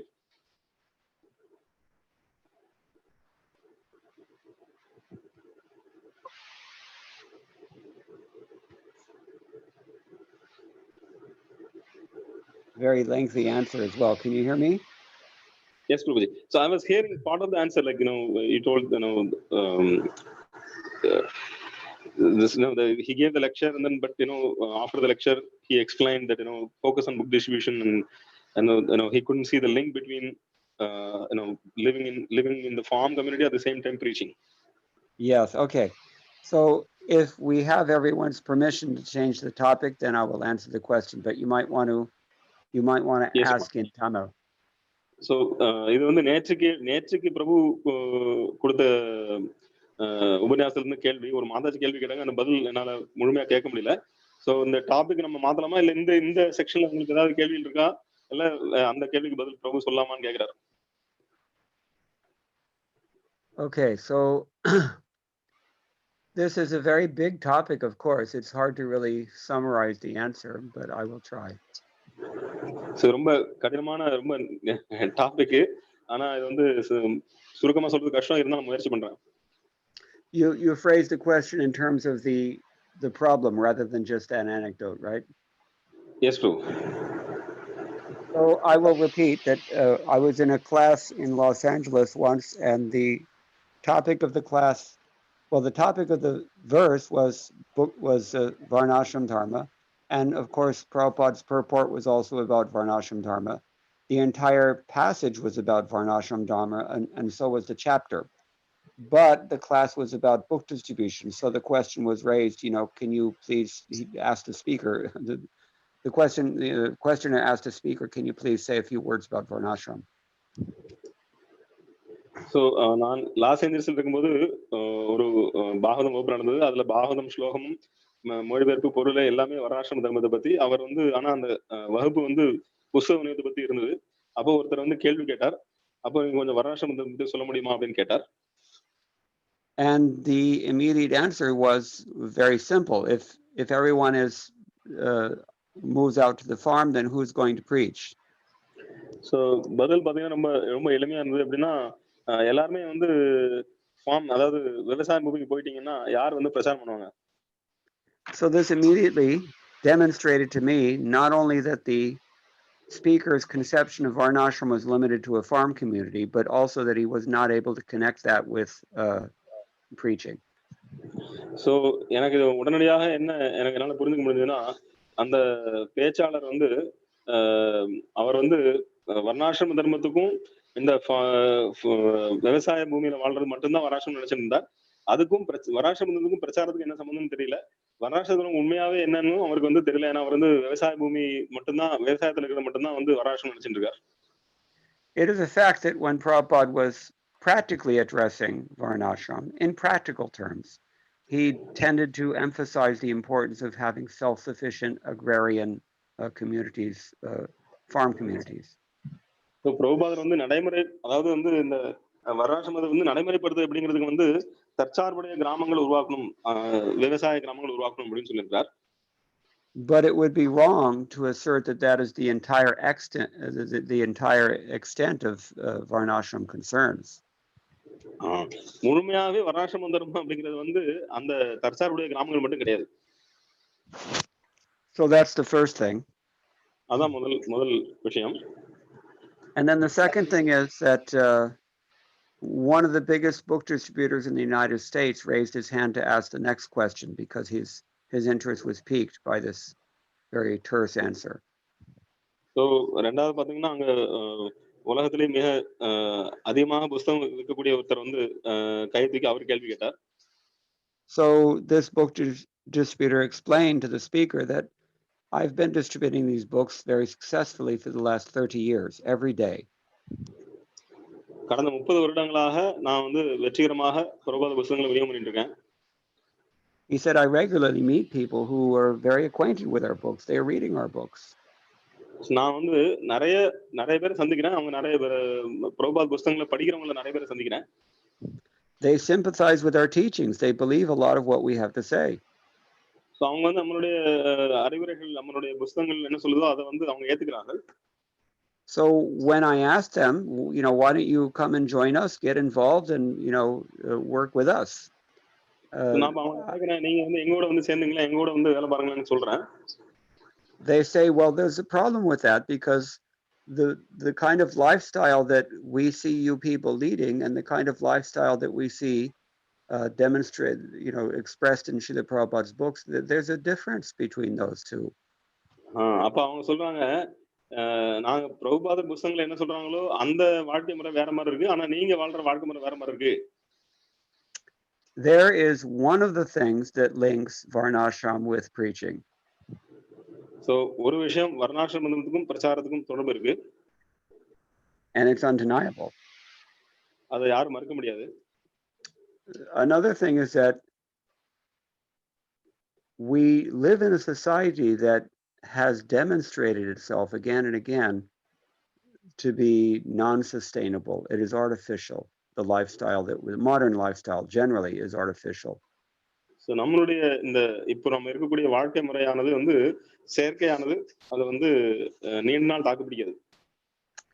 when Srila Prabhupada is repeatedly insisting throughout his books that we have to return to a more natural and simple and dharmic lifestyle, he isn't just illustrating an ideal that would be good to attain.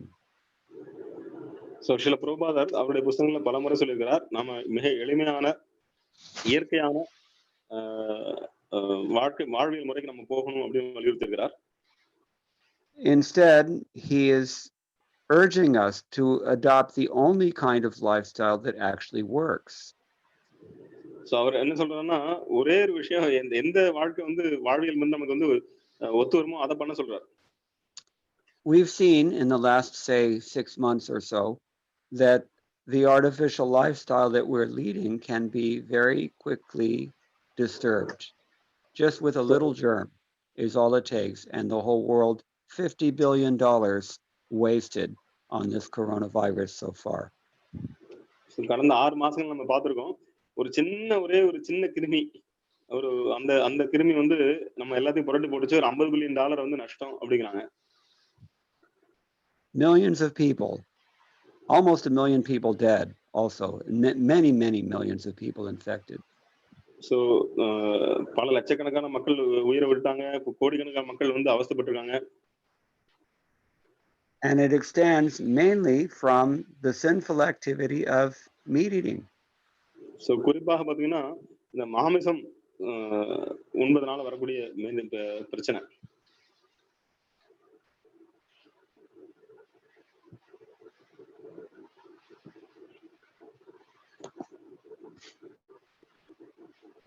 Did you hear me? Oh, it's due to the sinful habit of meat eating, Prabhu. Yes. And it also happened this way about 20 years ago or 30 years ago with the SARS virus.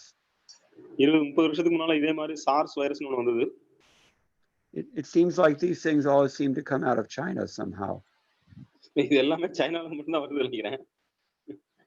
Anyway, the point is that unless we live a pious life which is in harmony with the Shastra Vidhis, we're going to have problems, and it's not going to be a sustainable situation.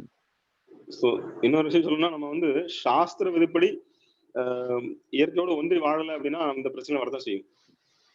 So when you're living a lifestyle that is neither sustainable nor harmonious with your theology, then you not only leave yourself vulnerable to criticism of hypocrisy, but you can't even sustain your preaching efforts because of economic and other problems, health and economic problems. So நம்மால தற்சார்போட நம்ம வாழ முடியாது.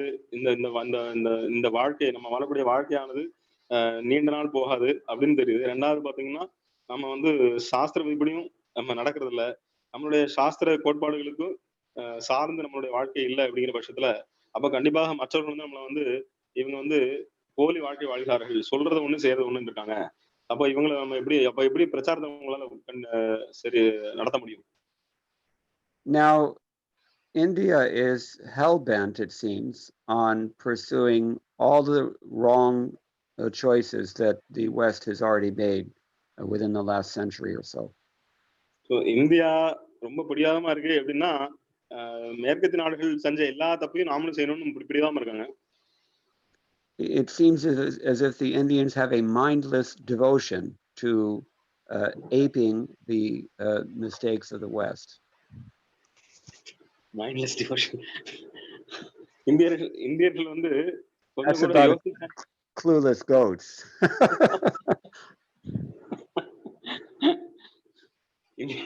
இந்தியர்கள் ஆட்டு வந்த மாதிரி அவங்க மேற்கத்திய நாடுகள் அவங்க என்னெல்லாம் தப்பு பண்ணாங்களோ அப்படியே கண்மூடித்தனமா அப்படியே பின்பற்றிட்டு போயிட்டு இருக்காங்க. அவங்க என்ன தப்பு பண்ணாங்களோ அதே நம்ம செய்யணும்னு நினைக்கிறாங்க. The proof of this is that in the last, say, 70 or 80 years, since Mahatma Gandhi was urging simple living and high thinking, virtually every one of his principles has been turned upside down since independence, and nobody cares to give him anything more than lip service. கடந்த 80 ஆண்டுகளா பாத்தீங்கன்னா, ஆக்சுவலா மகாத்மா காந்தி என்ன சொன்னாருன்னா, எளிமையான வாழ்க்கை முறை, உயர்ந்த எண்ணங்களோட வாழணும் அப்படின்னு சொன்னாரு. ஆனா இப்ப பாத்தீங்கன்னா அவங்க வந்து வெறும்னு அவங்க வந்து வாய்ச்சொல்ல மட்டும் சொல்லிட்டு இருக்காங்க தவிர அதை வந்து எதுவுமே செயல்படுத்தல. ஆனா பாத்தீங்கன்னா செயல்படுத்துறது எல்லாமே நேர்மாறா இருக்கு. Actually, if you look, are you finished? Sorry. Yes, please. If you look at the socioeconomic principles taught by both, there doesn't seem to be a great difference between what Mahatma Gandhi taught and what Srila Prabhupada taught, if you limit your analysis to socioeconomic principles. So, சமூகவியல் பொருளாதாரவியல் அந்த கொள்கையில நீங்க பாத்தீங்கன்னா போஸ் சொன்னதுக்கும் காந்தி சொன்னதுக்கும் பிரபுபா சொன்னதுக்கும் வித்தியாசம் கிடையாது. But the best thing they can do in official quarters is to have a dusty portrait of Mahatma Gandhi, where they give official respect once a year, while they continue to make Chinese cell phone companies richer and richer, so that we can be spied on. So Gandhi படத்தை வந்து போட்டு வச்சுக்கிட்டு வருஷத்துக்கு ஒரு தடவை தூசி பிடிச்சிருக்கும், வருஷத்துக்கு ஒரு தூசி தட்டி மாலை போடுறதும் சரி. ஆனா அவங்க அந்த கொள்கையில நிறைவேற்றுறது இல்லை. ஆனா சைனாக்கார கம்பெனி போன் கம்பெனி மட்டும் அவங்க மேலும் மேலும் பணக்காரன் ஆக்கிட்டு இருக்கோம். அப்படின்னா சைனா கம்பெனியை வந்து ப்ரொமோட் பண்ணி போனை வாங்கிட்டு அவங்கள பணக்காரன் ஆகணும் தவிர மகாத்மா காந்தி கொள்கையோ போசோட கொள்கையோ பிரபுபாத கொள்கையோ நடைமுறைப்படுத்துறது இல்லை. Or we work offshore for some multinational corporation who is also destroying our culture and our planet, as a matter of fact. அல்லது நம்ம போய் வேற ஒரு வெளிநாட்டு கம்பெனிக்காக வேலை பார்க்கறது, அது நம்மளுடைய கலாச்சாரத்தை அழிக்கிறது. Does this audience understand the term offshore? Yes, Prabhuji. வெளிநாடுகளுக்கு இங்கிருந்து வேலை பார்க்கறது. So to work for foreign companies being here. Yeah. Yes. Yes, or they just give up everything and go onshore. Which I did. So as soon as they possibly can. So அப்படி இல்லைன்னா வெளிநாடு கம்பெனிக்கு இங்க இந்தியாவில work பண்ணாம இங்க நிலத்தை விட்டுட்டு வெளிநாட்டுக்கே போயிடுது. That way they can return as a bade sab and have everybody kowtow to them, and they can exploit their countrymen. So அதுக்கப்புறம் அவங்க வந்து திரும்பி வந்ததுக்கு அப்புறம் அவங்க அந்த நாட்டு மக்களை வந்து தன்னுடைய நலனுக்காக உபயோகப்படுத்துறது. So this is all cheating. And Prabhupada said, be honest, do your own duty, live simply, think high, worship God, make something substantial of your life which lasts after you die. So Prabhupada சொல்றார், எளிமையா வாழுங்க, உன் தர்மத்தை செய், உன் கடமையை செய், பகவானை கும்பிடு, பகவானுக்கு பகவான் போய் சேரு. ஸோ உன்னுடைய இறந்ததுக்கு அப்புறம் நீ வந்து போய் சேர இடத்துக்கு போய் சேரு. This is an area that requires more development, largely because people are just so determined to throw away the best of their heritage. இது நிறைய வேலை இருக்கு. ஏன்னா வந்து எல்லாரும் வந்து நம்மளுடைய பாரம்பரியத்தை தூக்கி தலைதூக்கி விட்டு ரெடியா இருக்காங்க தவிர யாரும் பாரம்பரியத்தை காப்பறதுக்கு தயாரா இல்லை. At least in India, there are some people who remember how to do proper farming. குறைஞ்ச அளவுக்கு இந்தியால வந்து கொஞ்சம் பேர் வந்து உண்மையான விவசாயம் எப்படி பண்றதுன்னு உங்களுக்கு தெரியுது. They may have to fight with multinationals and government who are paid off by them, but it's at least a noble future for this country. இயற்கையான விவசாயம் அவங்க வந்து பெரிய பெரிய கம்பெனிகள் கூட சண்டை போட வேண்டியிருக்கு, அரசாங்கத்து கூட சண்டை போட வேண்டியிருக்கு. ஆனா இருந்தாலும் அவங்க வந்து இயற்கையான விவசாயம் பண்றதுக்கு ஒரு சில ஆட்கள் ரெடியா இருக்காங்க. And as we've already described, it's the only thing that's really sustainable. அது ஒண்ணு மட்டும் தான் நம்ம வந்து நீண்ட காலத்துக்கு நம்மால தாக்கு பிடிக்க முடியும். The word dharma itself derives from dhridhatu, which means to sustain. So dharma அப்படிங்கிற வார்த்தை வந்து dhru அப்படிங்கிற அந்த அதுல இருந்து வந்திருக்கு. அப்படின்னா வந்து சஸ்டைன் அல்லது பாதுகாக்கிறது. Maintain, you have this word in Tamil. Maintain அப்படின்னா அதை வந்து மெயின்டைன் என்ன சொல்லலாம். So anyway, this is what Prabhupada's alternative. So இதான் பிரபுபாதா நமக்கு கொடுத்திருக்கிறார். And it's not something that can be had in just a moment, and definitely we don't advise doing anything radical or foolish, but one should be thinking about how to actually steer this society in the proper direction for the benefit of our children and their children. So உடனடியாக எதுவும் மாற்றம் ஏற்படாது. யாரும் வந்து முட்டாள்தனமாக வந்து நான் உடனடியா வந்து அதை பண்ண போறேன் இதை பண்ண போறேன் அப்படின்னு சொல்லிட்டு யாரும் இது செய்ய முடியாது. ஆனா வந்து நம்ம சமுதாயத்தை வந்து அந்த திசையை நோக்கி திரும்ப முடியும். குறைந்த அளவு நம்மளுடைய எதிர்கால அடுத்து வரக்கூடிய சந்ததியினரை வந்து நல்வழி நடத்துவதற்குண்டான அந்த அந்த திசையை நோக்கி நம்ம பயணம் செய்யணும். Otherwise, you might as well hang up your beads, prepare to eat computer-generated foods, and learn Chinese. அப்படி இல்லைன்னா உங்க மாலையை தொங்க விட்டுட்டு நீங்க வந்து மெஷின் தயாரிச்ச உணவு சாப்பிட்டுட்டு சைனீஸ் கத்துக்கிறது போயிட வேண்டியதான். Because and permanent gas masks as well. எப்பவுமே வந்து உங்க முகத்துல வந்து முகமூடி போட்டு தான் அலையறீங்க. So it's up to you. What kind of world do you want to give to your children? So உங்க குழந்தைகளுக்கு எந்த உலகத்தை நீங்க கொடுக்க விரும்புறீங்க அப்படிங்கிற முடிவு பண்ணுங்க.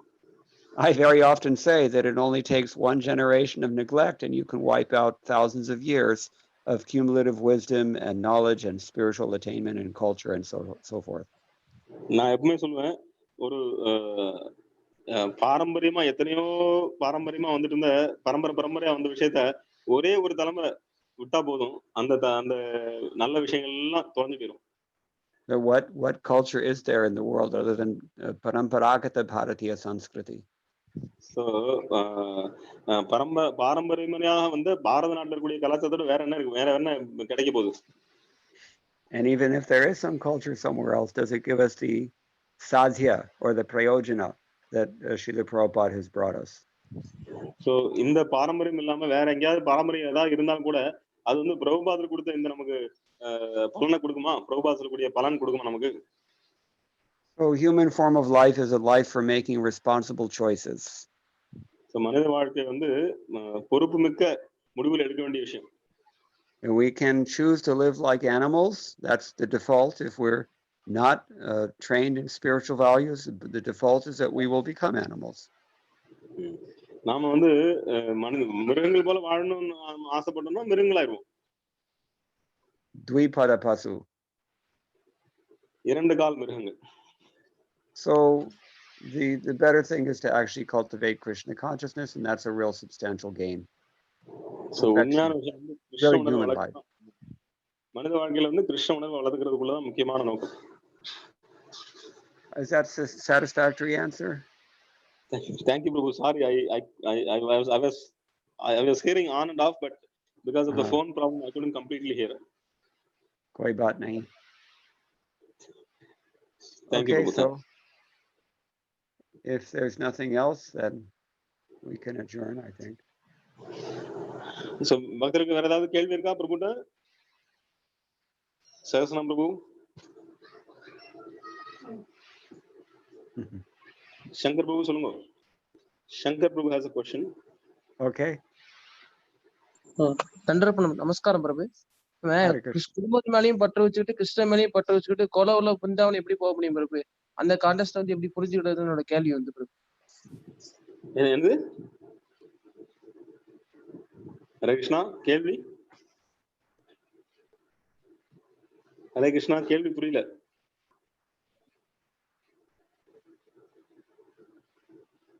ஹரே கிருஷ்ணா. ஹரே கிருஷ்ணா பிரபு. மூந்த பிரபு லெக்சர்ல சொன்னார்ல, குடும்பத்து மேலயும் பற்று வச்சுக்கிட்டு கிருஷ்ணர் மேலயும் பற்று வச்சுட்டு எப்படி பிரபு கோலவுல பிருந்தாவனம் போக முடியும்? அது வந்து எப்படி புரிஞ்சுக்கிட்டதுதான் கேட்கிறேன் பிரபு. Very good. So Prabhu, Shankar Prabhu's question is, you told in the lecture that you be attached to your family, also you can worship Krishna, and then how to go back to Goloka if we maintain attachment to family life at the same time, we worship Krishna, how will we go to Goloka? Well, you have to be detached. This is a fact. It doesn't mean you have to be in the sannyas order or as any other kind of renunciate. But the detachment should be there because it's natural. When you get a higher taste, you kind of lose interest in lower things. So that should come automatically just by dint of sincerely hearing and chanting about Krishna and rendering service in good association. So பக்தர்கள் சங்கத்துல இருந்து பக்தி தொண்டு பண்ணிட்டு இருக்கும்போது உயர்ந்த சுவை கிடைக்கிறதுனால கண்டிப்பாக இந்த தாழ்ந்த சுவையில வந்து நீங்க வந்து பச்சைமை கண்டிப்பா வளர்த்துக்க முடியும். அப்போ கண்டிப்பா வந்து பச்சைமையோட இருக்கிறனாலதான் வந்து நீங்க வந்து பகவான போக முடியும். our detachment is a natural, a concomitant byproduct of sincerely performing devotional service. We discussed this last night. நேர்மையாக நம்ம பக்தி தொண்டு பண்ணணும் அப்படின்னா அப்ப வந்து இயற்கையாகவே வந்து நமக்கு வந்து பச்சன்மை வந்துடும். Not only detachment, but full realization is also automatic just by performing devotional service. It comes. பச்சன்மை மட்டும் இல்ல, நீங்க பக்தி தொண்டை நேர்மையா பண்றதுனால வந்து உங்களுக்கு வந்து அனுபவம் கிடைச்சிடும், அனுபவம் வரைக்கும் கிடைச்சிடும். Okay. சரிங்களா சங்கர் பிரபு? மந்திரமூர்த்தி பிரபு has a question.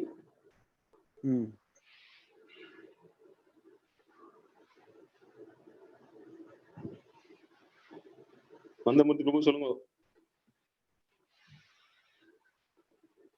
மந்திரமூர்த்தி பிரபு நீங்க அன்மியூட் பண்ணிக்கலாம், நீங்க அன்மியூட் பண்ணி நீங்க தான் பேசணும். ஹரே கிருஷ்ணா. மந்திரமூர்த்தி பிரபு கேக்குதா?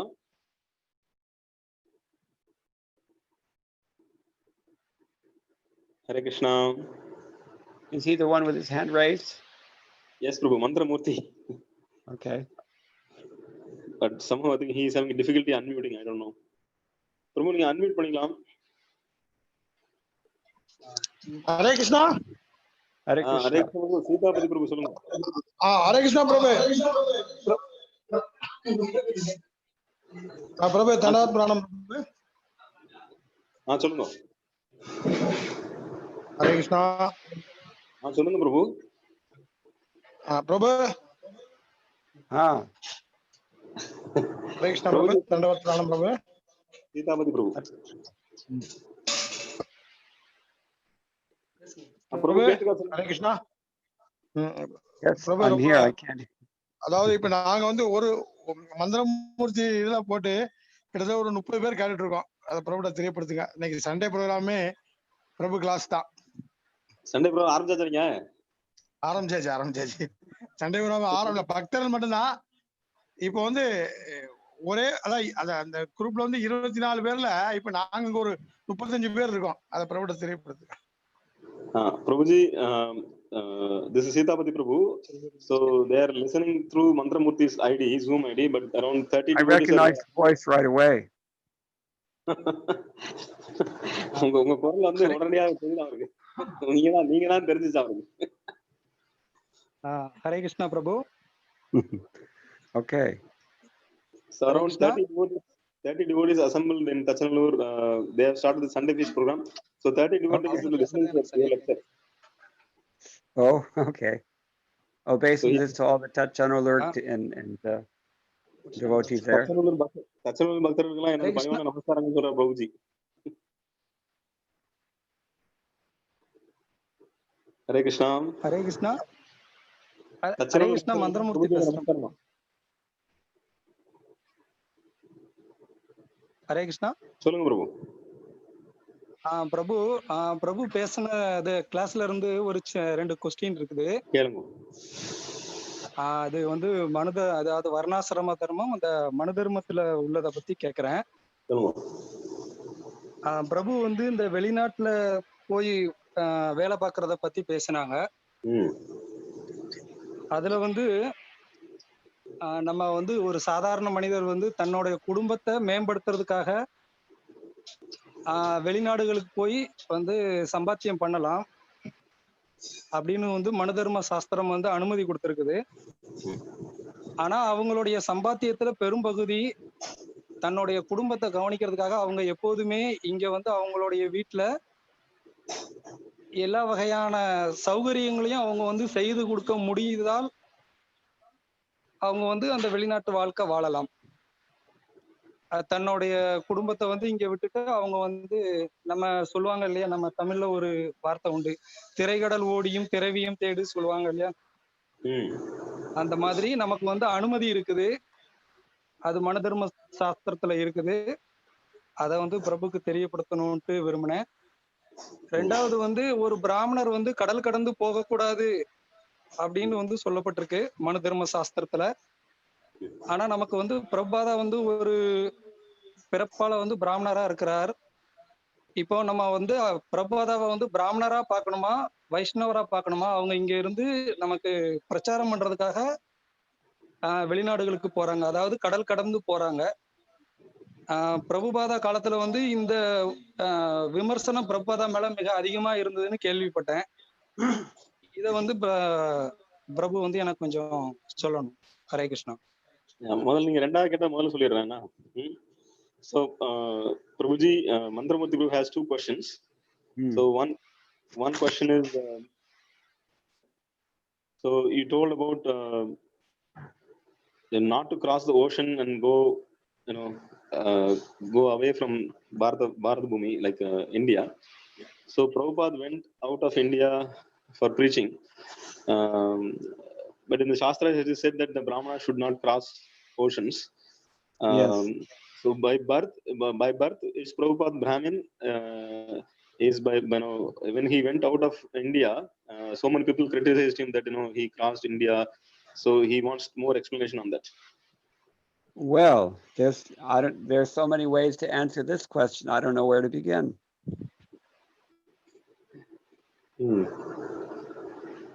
But Prabhuji, by birth, Prabhupada is he is not a Brahmana, Prabhu, no? Not by birth. Yeah. So but that whole line of reasoning I question. Yeah. So Piraprabhu நம்ம பார்க்க கூடாது அப்படிங்கிறது. Naramatir Gurushur Vaishnave Jati Buddhi is the wrong conception. It ends us up in hell. So it's just better not to even think like that. So அந்த மாதிரி நம்ம யோசிக்க கூடாது. ஏன்னா குருநாதர் வந்து எந்த ஜாதியில பிறந்தாருன்னு நம்ம கேட்க கூடாது. ஏன்னா வந்து நம்மள நரகத்துக்கு கூட்டு போகும். அப்படி நம்ம பேசக்கூடாது. அப்படி நம்ம யோசிக்க கூடாது. That's one consideration. அது ஒண்ணு. Another consideration is that Srila Prabhupada was ordered to go overseas, or at least to preach in the English language. ரெண்டாவது பிரபுபாதருக்கு வந்து ஆணை கொடுக்கப்பட்டது. நீ வந்து மேற்கு நாடுகளில போய் பிரச்சாரம் பண்ணனும் ஆணை கொடுத்திருக்கார். There is more contamination in disobeying the order or neglecting the order of the spiritual master than there is in crossing the ocean. குருநாதருடைய ஆணையை பின்பற்றாததுங்கிறது வந்து அது ரொம்ப குறைபாடுடையது. வெளிநாட்டில் இருக்கக்கூடிய குறைபாடுகள் அது வந்து ரொம்ப மோசமானது. ஏன்னா குருநாதருடைய ஆணை தான் நம்ம வந்து முதல்ல கடைபிடிக்கணும். அதை கடைபிடிக்காம இருக்கிறதுங்கிறது வந்து மிகப்பெரிய குறைபாடு. Another consideration is that although the potential for contamination is greater for the neophyte devotees, Srila Prabhupada was not at all a neophyte devotee. So குறிப்பாக நம்ம இங்கிருந்து அவங்க போனாங்கன்னா அவங்க வந்து அவங்க வந்து மாசு அடைஞ்சிருவாங்க அப்படின்னு சொல்றதுக்கு வந்து ஆரம்ப நிலை பக்தர்கள் தான் வந்து அவங்க தான் வந்து மாசு அடைவார்கள் தவிர பிரபுபாதர் வந்து ஆரம்ப நிலை பக்தர் கிடையாது. And the proof of this is, as Bhaktivedanta Thakur said, you can judge the quality of a Vaishnava by how many Vaishnavas he's able to create. So Bhaktivedanta Thakur சொல்றார், ஒரு வைஷ்ணவனை எப்படிங்க பார்க்கணும்னா எத்தனை வைஷ்ணவர்கள் உருவாக்குறார் அப்படிங்கறது பார்க்கணும். And Srila Prabhupada created so many Vaishnavas, although here we have, let us say we have one Brahmin leaving India against the advice not to cross the ocean, but then we have him bringing back so many Brahmins to preach to all the other Brahmins in India. So who can do this? So ஒரு பிராமணர் India வழி நடத்திருக்காரு வைங்களேன். பிரபுபாதர் போய் பார்த்தீங்கன்னா ஏகப்பட்ட பிராமணர்கள் கூட்டிருக்காரு. அவ்வளவு பிராமணர்களும் இந்த இந்தியால கூடிய பிராமணர்களை வழி நடத்துறாங்க.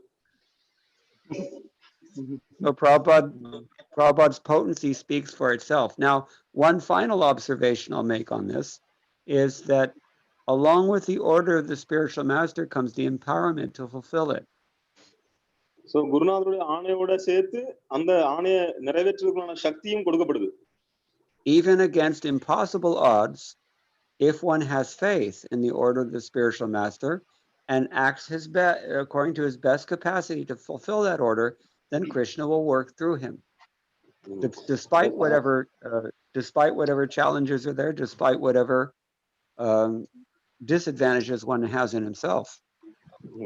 எவ்வளவு குறைபாடுகள் இருந்தாலும் எவ்வளவு சவால்கள் இருந்தாலும் ஒரு சீடனானவன் தன்னுடைய குருநாதர் மேல நம்பிக்கை வைத்து குருநாதருடைய ஆணையை நிறைவேற்றுவதற்கு முயற்சி செஞ்சால் அது வந்து முடியாத காரியமாக இருந்தாலும் பகவான் கிருஷ்ணர் அவனுக்கு வந்து அதை முடிச்சு கொடுப்பார். Finally, this is such an important principle to recognize that Krishna personally arranged for this circumstance to arise so that we could learn this lesson from Srila Prabhupada. So கடைசியா பாத்தீங்கன்னா பகவான் வந்து இந்த சூழ்நிலையை உருவாக்கி இருக்கிறார், பிரபுபாதத்தை நம்ம கத்துக்கணும்.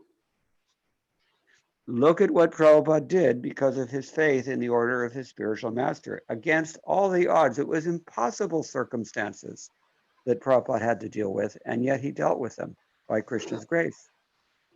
பிரபுபாதர் வந்து பிரபுபாத வாழ்க்கை நீங்க பாத்தீங்கன்னா அதாவது வந்து நினைத்து கூட பார்க்க முடியாத அளவுக்கு சங்கடங்கள், நினைத்து கூட பார்க்க முடியாத அளவுக்கு வந்து தடங்கள் இருந்தாலும் அது எல்லாத்தையும் பிரபுபாதர் வந்து எதிர்நோக்கி அவர் வந்து தன்னுடைய குருநாதருடைய ஆணையை நிறைவேற்றினார். அப்ப எந்த அளவுக்கு தன்னுடைய குருநாதர் மேல அவர் வந்து நம்பிக்கை வைத்திருந்தார். It could not have been designed more carefully to ensure that Prabhupada had literally everything working against him. Everything was the opposite of what it should have been in terms of challenges.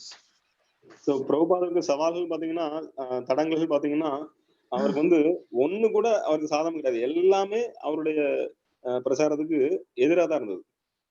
What is the likelihood of that occurring? Only Krishna could have arranged it. So இது எப்படி வந்து சாத்தியம், இது எப்படி நடந்தது? ஏன்னா பிரபுபாதர் மட்டும் தான் அப்படி வந்து பகவான் மட்டும் தான் அப்படி வந்து பிரபுபாதர் எல்லா தடங்களையும் போட்டிருக்கிறார். And Krishna arranged it just to glorify his pure devotee and to demonstrate the potency of pure devotion.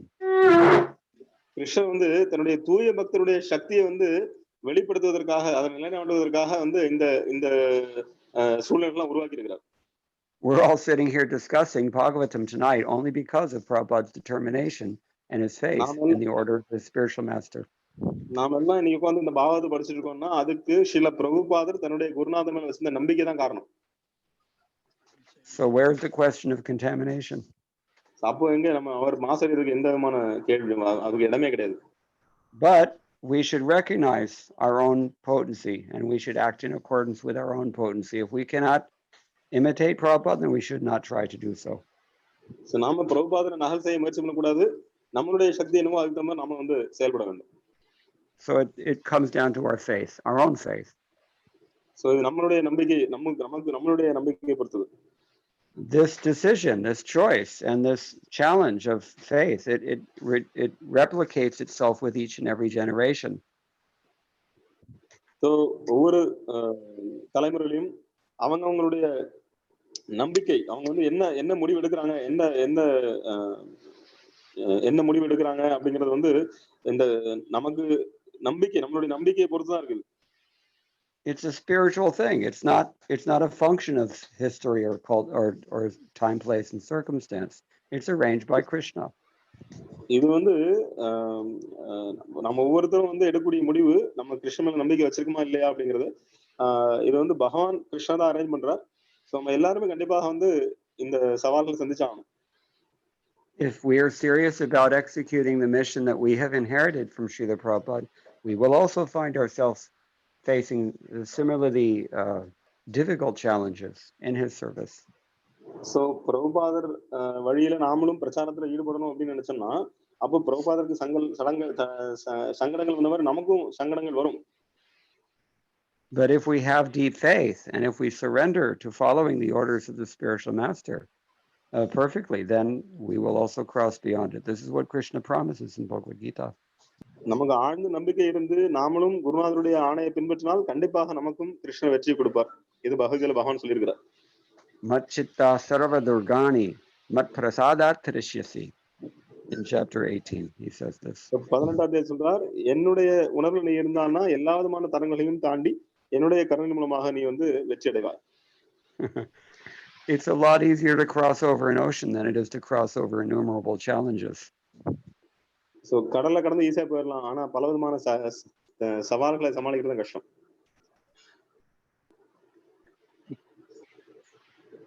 Hare Krishna. ரொம்ப நன்றி பிரபு. ஒரு சின்ன இது சொல்லிடுறேன். அதாவது பிரபதாவை வந்து நாங்க வந்து சமுதாய ரீதியில பார்க்கல.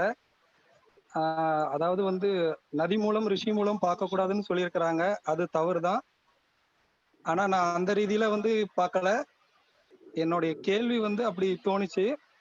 அதாவது ஒரு பிராமணர் அல்லது ஒரு வைஷ்ணவர் இப்படி இதுல வந்து எதவா பாக்குறது அப்படிங்கிறதா தான் என்னுடைய கேள்வி இருந்துச்சு. மற்றபடி நான் பிரபுபாதாவை வந்து அபராதமா பார்க்கல.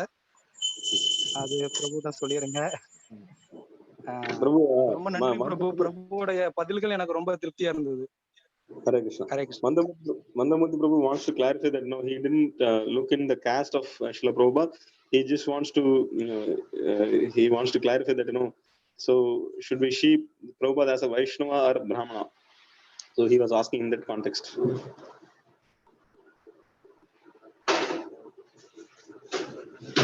Hare Krishna Prabhu. Can you hear me? Yes, Prabhuji. The fact is that Srila Prabhupada acted in both capacities. His preaching was a Brahminical function. In that sense, he was a Brahmin by qualification. But, we have to consider not only our temporal, conditional nature or birth, but we also have to consider our eternal, constitutional nature as eternal servants of Krishna. Either way you look at it, Srila Prabhupada was perfect. So Prabhupada ரெண்டுமே தான். அவர் வைஷ்ணவரும் தான், அதே நேரத்துல அவர் வந்து பிராமணன் தான். ஏன்னா வந்து அவருடைய பிரச்சாரம் அப்படிங்கிறது வந்து ஒரு பிராமணுடைய செயல். ஸோ பிராமணுடைய செயல்பாடு. ஸோ அதனால ரெண்டுமே வந்து ஸ்ரீல பிரபுபாதர் பக்குவமா செஞ்சார்.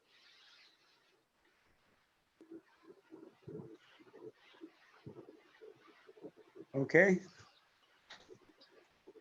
Okay, Prabhu. Nandri, Prabhu. Hare Krishna. Right. Hare Krishna. Thank you, Prabhuji. It's 8:20 for you. Yeah, I have still some Japata chant also, so we'll Thank continue. You, Prabhu. Okay. So, thank you very much. All glories to Srila Prabhupada. Hare Krishna. Thank you, Prabhu. All glories to Prabhupada. Vancha kalpatarubhyascha kripa sindhubhye vacha patitanam pavanebhyo vaishnavebhyo namaha. Ananta koti vakshanti ki jai. Srila Prabhupada ki jai. Hare Krishna.